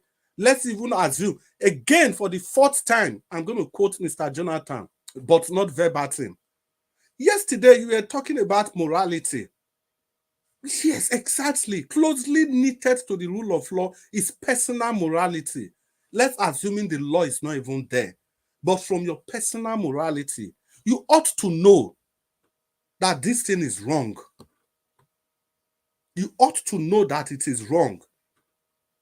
The best example Mr. Jonathan gave yesterday was that as a sitting president, you don't need to appoint INEC chairman from the same place as you are, as the same place that you are from. You don't need to do that.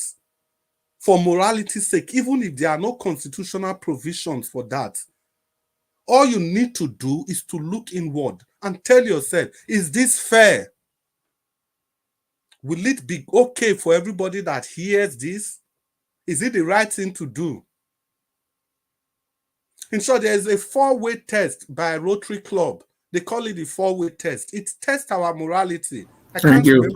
I have to come in there, yeah, because I'm a Rotarian. Aha, so thank you. You brought me in on that one. Can you tell us that four-way test? I can't remember, but I know there's something. Yeah, you said it. You said it. Is it the truth? Is it fair? Will it be beneficial to all concerned? You said it. You stated it. The four-way test, and that is the driving force of the Rotary Club. which I'm proud to be a member since my university days as a Rotorato and then as a Rotarian. So the reason I brought that in 2000 or 2001, Rotary Club District 4195 or thereabouts, they came to our school then. We thought it was a joke. They just came to realize this 4-way test and blah, blah, blah. After they finished, they just said they are going to organize one simple exam, and whoever becomes the winner of that exam will get a scholarship of 20,000 naira. And trust me, that's like 300 or 400 US dollars of today. 30 minutes exam, we are all done. And before you know, they announced the result right there and there. And they issued the check. So yeah, it was like magic. So the Ogak Batak now told us that this is the principle of the 4-way test. I didn't even know you were a Rotarian. I am. It has been 20 years, but I still know that something like that happened. Yeah. So that is, even if there is no constitution, have you asked yourself those 4 questions? Because every time you ask yourself that 4 questions, you don't even need the constitution anymore. You don't need the constitution anymore. Some people say, it's religion. Religion is the problem. See, the Constitution of Denmark is built on the beatitude. You know, Sermon on the Mount. Thou shalt not kill. Thou shalt not commit adultery. Thou shalt not take another man's wife. Thou shalt not steal. Honor your father and your mother. Those were the foundation of the Constitution of Denmark. It's from the Bible. For those of us that think that it's religion, it is how you apply religion that makes it to become a problem. What about Red Cross? What is the origin of the formation of Red Cross? It is still the same thing. Even the that US Constitution, it was based on morality. Morality is the key word. Morality is the key word. Morality is the key word. It is even morality that gives law human face. It is morality that does that. Once you're able to use morality with your law, it creates an egalitarian society next to equal society. We know it's an utopian tendency. It is something that will never happen, but at least we can achieve, even if we can achieve 60 or 70, 60% equality in the Nigerian society, I'm very sure everything will turn around. The group of people called the Nigerians, they are a special breed of black people. Just give them the slightest opportunity and see them excel. See them excel. Give them energy. Give them roads. And just see what they can do, the magic and the wonders they can do. Not until we are able to do all this, we are not moving anywhere. Then let's talk about the less important, less again in parentheses, in quotes. Let's take agriculture, for example. The reason I'm talking about agriculture now is that if no matter how self-sufficient you are in agriculture, if you don't have energy, there's no way you can get the most from your agricultural products. It is only with energy that you have huge silos, you have adequate storage facilities that you can use in preserving your excess products. Go travel through Benue State, Makurdi, Otukpo to Taraba during harvest time. You weep for the nation. Look at fruits, mangoes, yams, everything littered around the express road. Without agriculture, you cannot move anywhere.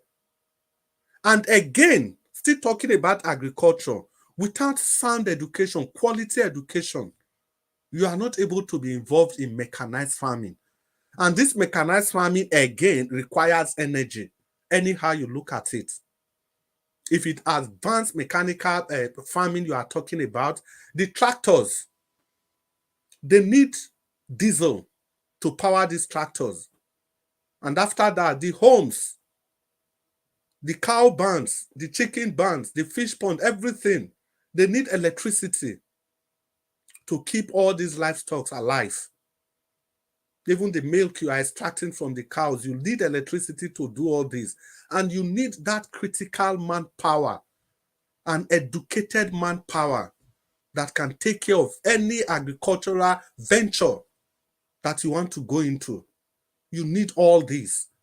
This was why I have to talk about all this first before we start talking about the development proper. Then after agriculture, we talk about science and technology. There's a reason that agriculture need to come before science and technology. Not be you chop go they think about you want to do science. Now you go they think about you want to do technology.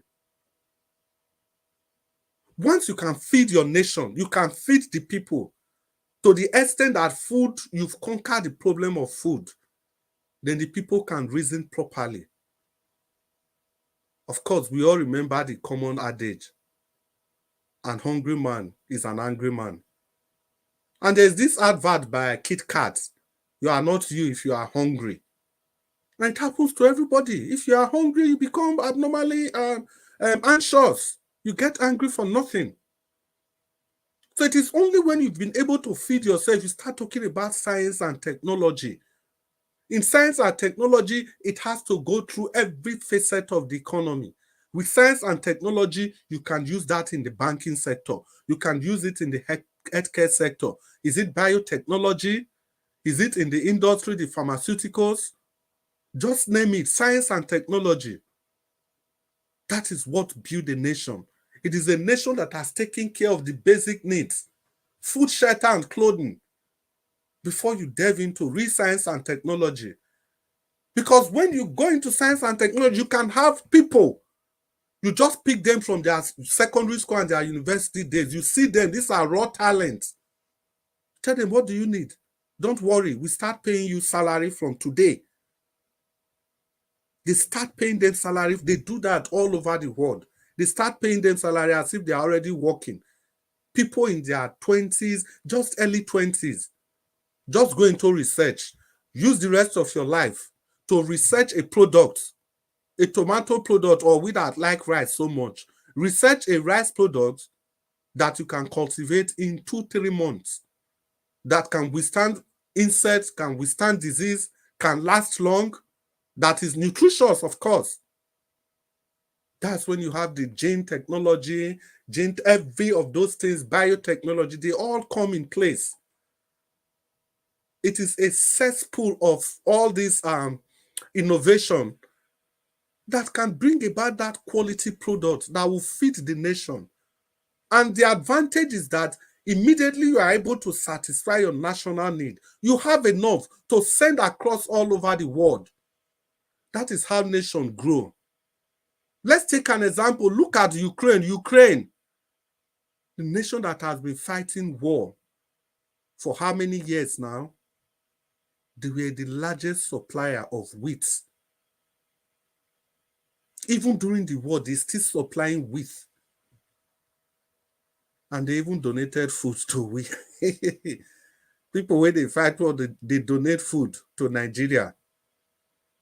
That's to tell you how backward that we have become. How so backward we have become.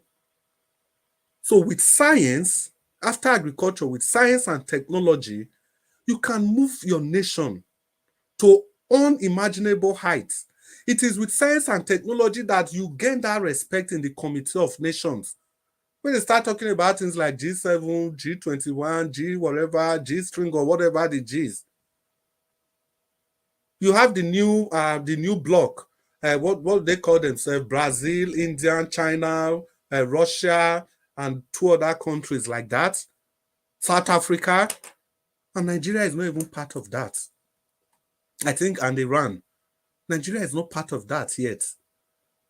Because these are people that have also taken their technology to a different level. Copycat technology. I remember when we were growing up as kids, China, this one a China product. But today, China has so developed their economy, they have so developed their technology that whatever standard you want, they will give to you. If you need the highest standard, they will give to you. If you want the one that will last for 2 months, of course, There are still people that go there from their countries, especially from African countries. They go to China and just do this product for me, make it as cheap as possible, even if it is, don't worry, forget the quality. Just do it as cheap as possible. But there are still countries that go to China, they set up their industries, they set up their quality control mechanism. The same standard obtainable, for example, in the EU. Look at most products coming from, if you are in the EU, even in the US, you look at excellent product, it is written made in China. Made in China. Is it every made in China that's not a good product? It depends on the standard that you've caught for them. Then after that, you start thinking about space technology.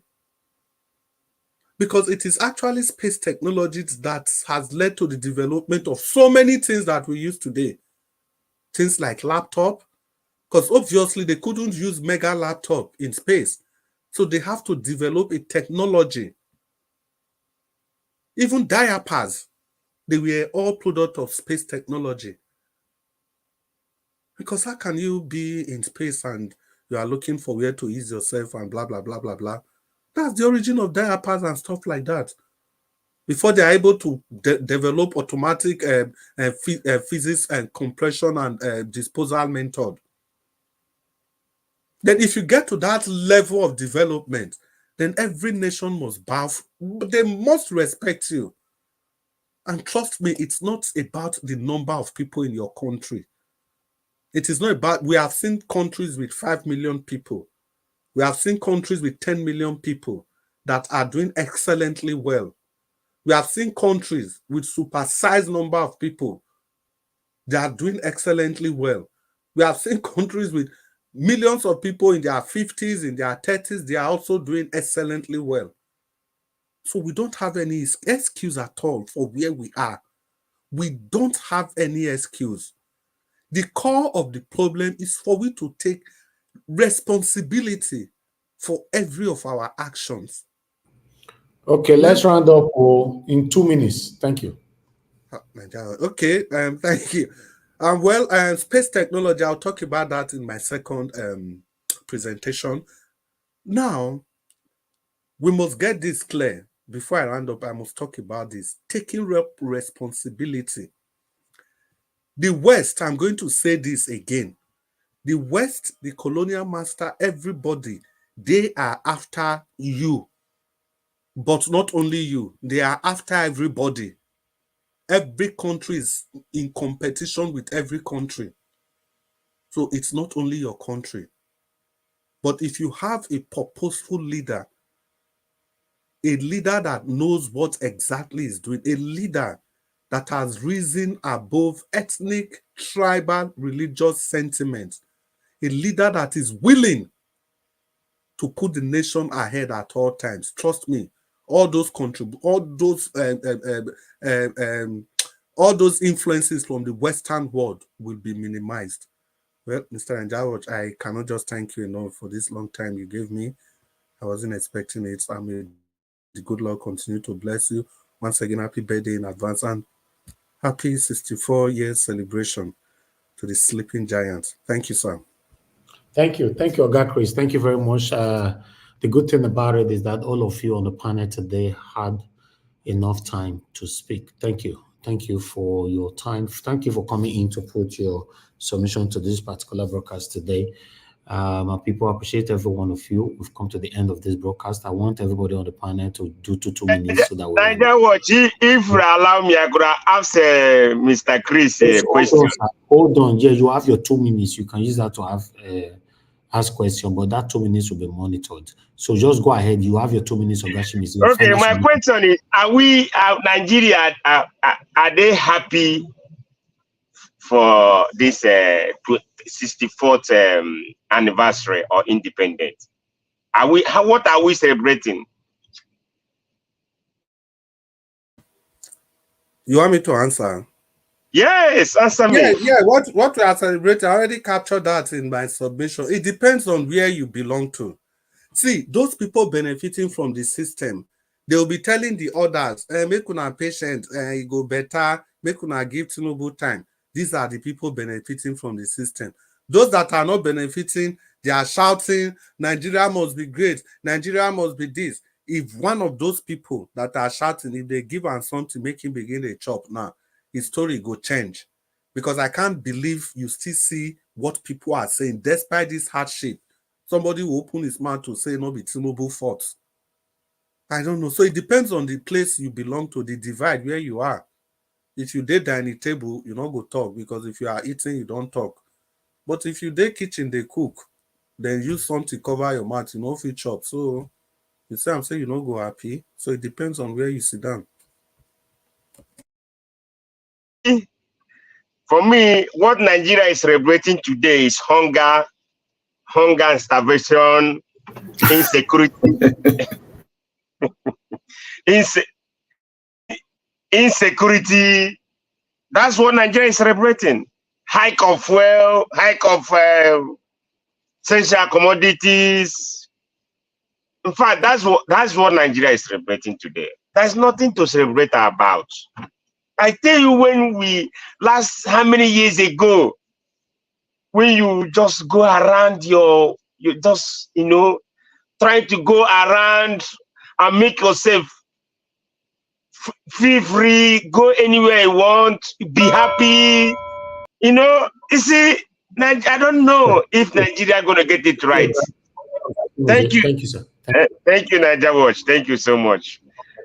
Thank you very much. Mr. Jonathan, your 2 minutes, sir. Final submission. Mr. Elvis, I thank you. You have done so well today, as usual. Thank you for the opportunity given today, I thank all the fellow panelists, Mr. Chimeze, Mr. Chris, you've said it all. But I'm glad today that Mr. Chris, you talked about the 4-way test. We're not here to blow our horns. We don't do that. I must say that I'm a proud Rotarian. And one of the reasons why I'm still supporting Mr. Peter Gregory Obi, it is my standard at which I use to measure individual. Those 4 criteria, that's what I use to measure individuals. Because in Nigeria today, unfortunately, we don't have no governor that is even operating at that level.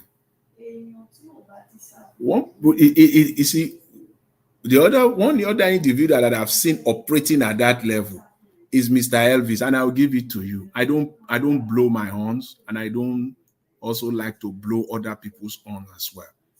Let other people do that, not myself, not blowing your own horn yourself. I've seen those criteria because that's life. That's how you measure life. Even society grow on those standards. No more, no less. A country, the leaders, everything that they do in Nigeria today, they always sit down in one room and they will have discussed it, they will plan it, they will arch it before they will. No matter how crooked and how corrupt it is, some people have sat down already to talk about it before they will come out and say whether it is true, whether it is lie. But what they have failed in that room to ask themselves are those critical things. What we're about to do, is it true? Is it the truth? Is it true? They have to ask themselves that question and give themselves honest answers. What I'm about, the speech Mr. Tinubu gave today, if he has sat in one room, this speech that I'm about to give, is it the truth that I'm about to come out and say? That is the standard we are lacking in Nigeria. With this truth, will it be fair? Will it build Nigerians up, the goodwill and friendship of Nigeria?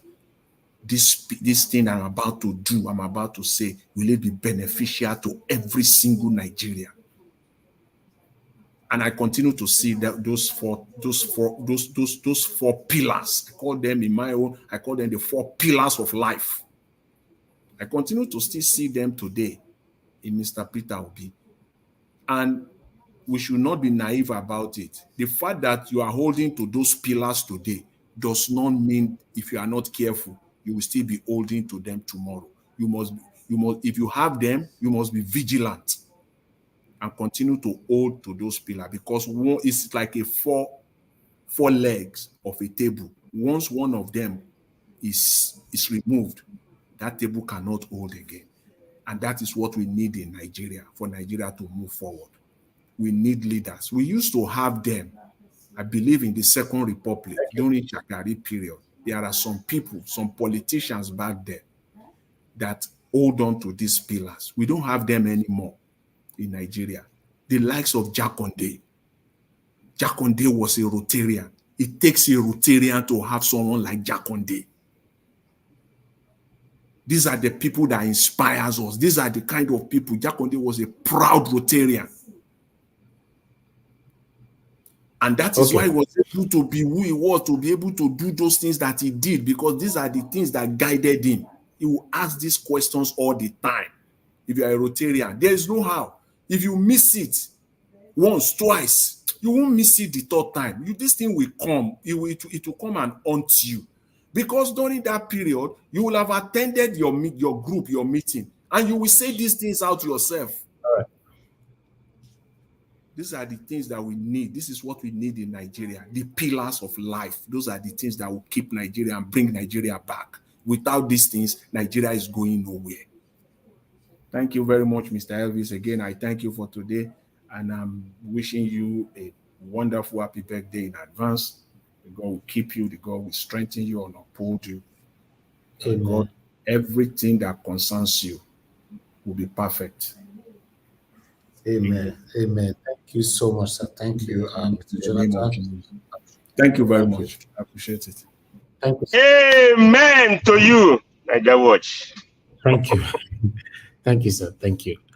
Mr. Jonathan said, I don't blow my trumpet.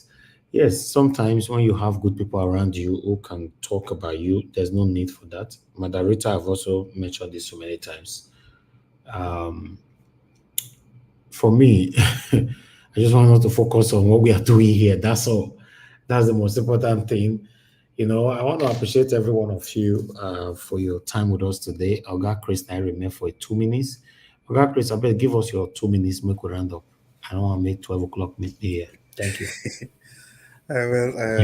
Just start like this. Amen to all the prayers that Mr. Jonathan offered. I'll just add mine as well. The things you are doing, the good Lord will definitely keep protecting you. Because I've said this several times, and a lot of people can attest to this. People all over the world could be having a bad day in their place of work, or something will just happen, and the solace people is okay. I beg, make I go listen to Niger Watch. This has become like a therapy, and it is every day. And as long as this station keeps making the people that God created to be happy, the good Lord would continue to make you to be happy.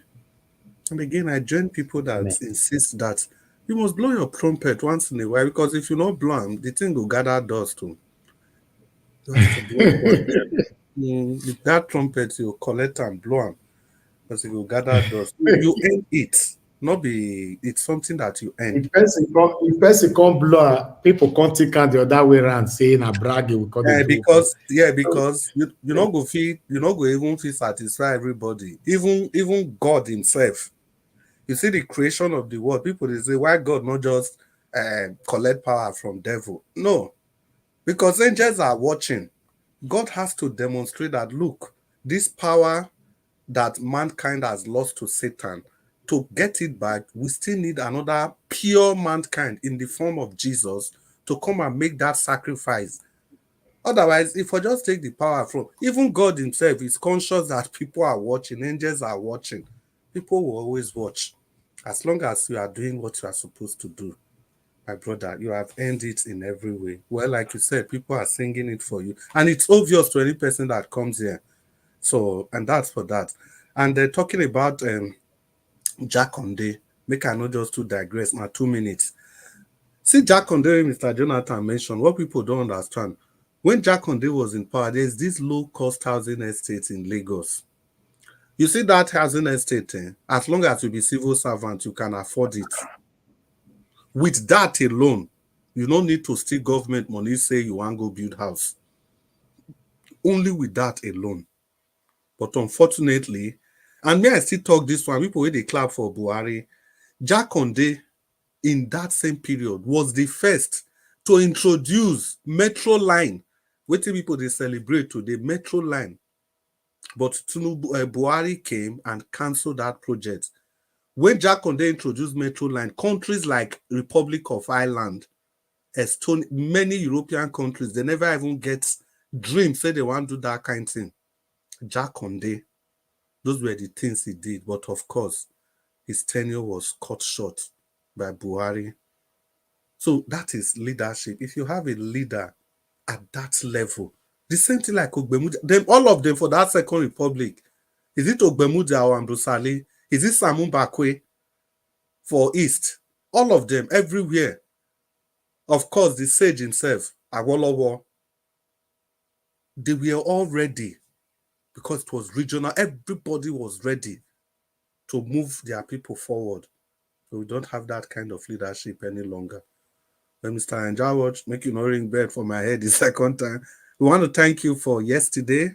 You gave us the platform yesterday and we were able to exhaust our discussions. Mr. Jonathan was there, Madam Rita was there, Black Panther was there, Chimeze was there, Akinwumi was there, and a host of others. It was a very good discussion. And the likes of Tony, they were all there, Peggy Modi, they were there at the comment section, Mommy Diaspora, of course, Abuazi, all of you. Thank you for making that discussion rich yesterday.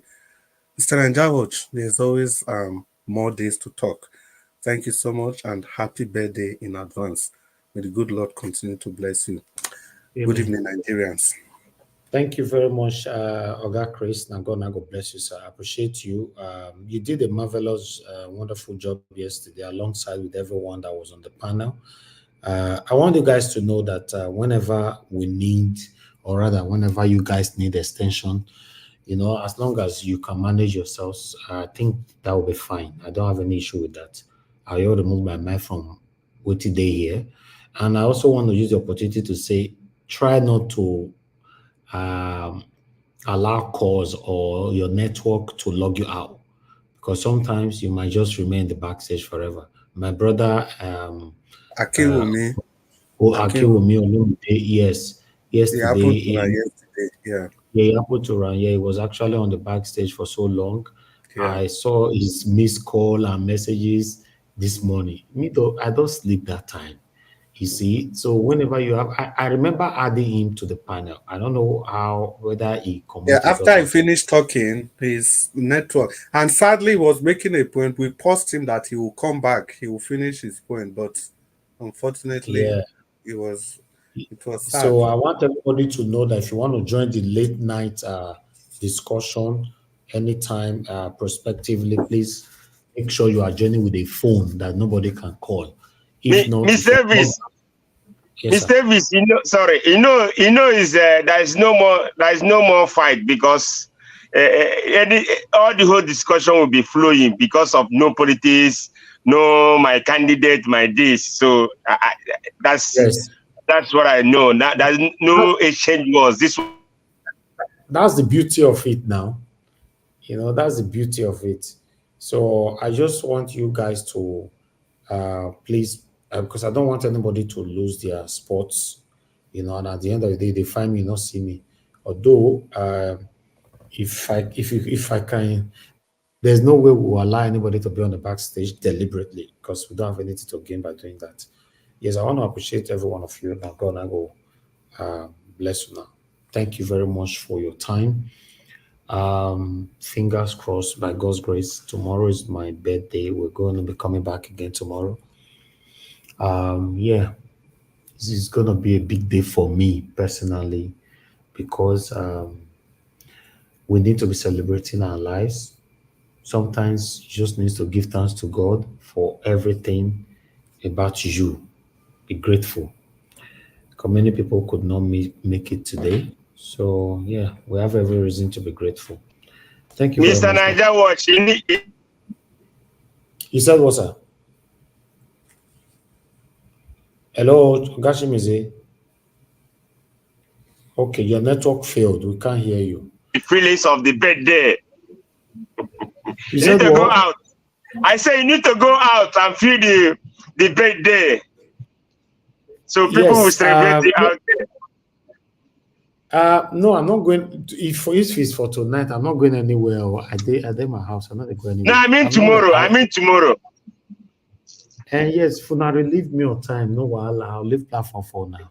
If not, I'll close on time. It's just only two things. I don't want to be here the whole day. For now, come on time. If maybe, for example, Oga Chris or Mr. Jonathan or Oga CM is here, yes, because these are my three bodies. That one of them, if I leave platform for them, I don't get any issue. So yeah, I don't mind. I'll just see what I can do. But nevertheless, both say I go be. And God, I go bless our people. Thank you very much for your encouragement, for your support. We're not perfect here. I appreciate every one of you. And God, I go bless you now. Those of you that joined the panel today now yesterday there, so Mr. Jonathan, Oga Chris, and Mr. Chimize. Thank you very much. You see the one that they talk today. Una talk, una tire. Now, so sometimes it's good once in a while like that. I want to appreciate two people that supported me financially today. Don Anthony, thanks for the super chat earlier on once again. GK, thank you very much for the super chat earlier on as well. And the text attached to it, I'm very, very grateful. Those of you that called in, Mr. Ben called in, and many other people that called in. Madam Patience also called in. Thank you very much, my people. I appreciate you all. Mother Love of God is my strength. We miss you wherever you are. I beg we hear your voice. I know say Nigeria matter, they frustrate all of us, but we cannot give up. Let's continue to put our voices out there. My people right there on the comment section started Mother of all Mommy Diaspora. Thank you very much, Mommy. I appreciate you. Thanks for being there. You start with me, you finish with me. I'm always happy. Thank you, Mommy. Thank you very much, Abu Azi. I'm grateful. Thanks for all you do. I'm very, very grateful. And my other wonderful admins, Mother Irene's Finance, Mother Martina, Obasi TV, and God bless you now. Thank you very much. Patricia Enofe, my dear sister, I can see you right there. Thank you. Thank you. Thank you, Michael Organamaro. Thank you very much. I appreciate you. Tammy, Mother Tammy, thank you very much. It's good to hear from you today. Mike Akambari, my brother, I appreciate you. Thank you so much. Jejelai, thank you very much. Olabipe Soyemi, thank you. Thank you, my people. Patience Idemudia, thank you. Thank you. Love Maduka, and many others.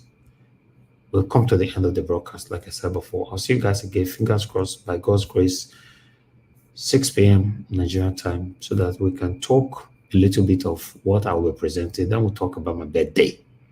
Yes, it's my day. If you know so you don't like me, no worry. Tomorrow, you're just tomorrow, 30, pray for me first. So after tomorrow, you can continue to be to be vexing for me. I know say the verse not will reach your mind, but no worry. Tomorrow my day. You just have to pray for me first. I need that. Me know the verse. I don't carry anybody for mind though. If we shout for here, we don't go sleep. That's my life. Maybe that's why I'm living a good life. To be honest, I don't know if you carry anybody for my mind. And my space not your day, my mind or my head to accommodate anybody based on say I diverse for person. Never. I've never lived that, and I don't want to live that kind of life. Thank you very much, my people. Now, we draw the curtain. Have a good night, and bye for now.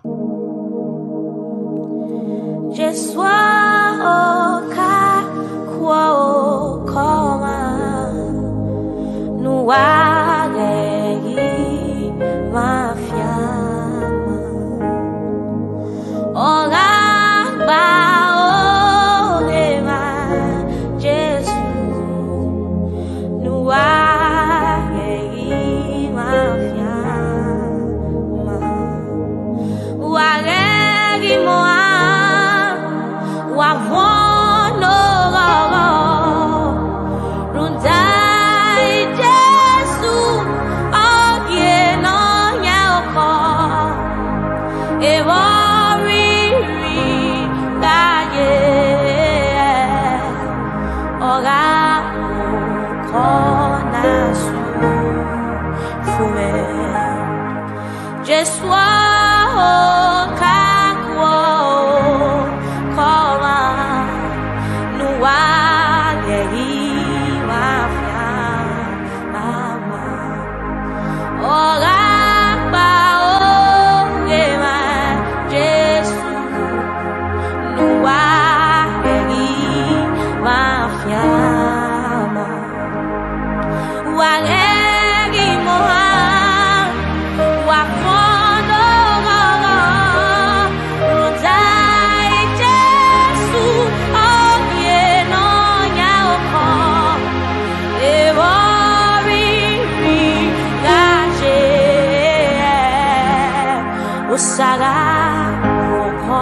Jesus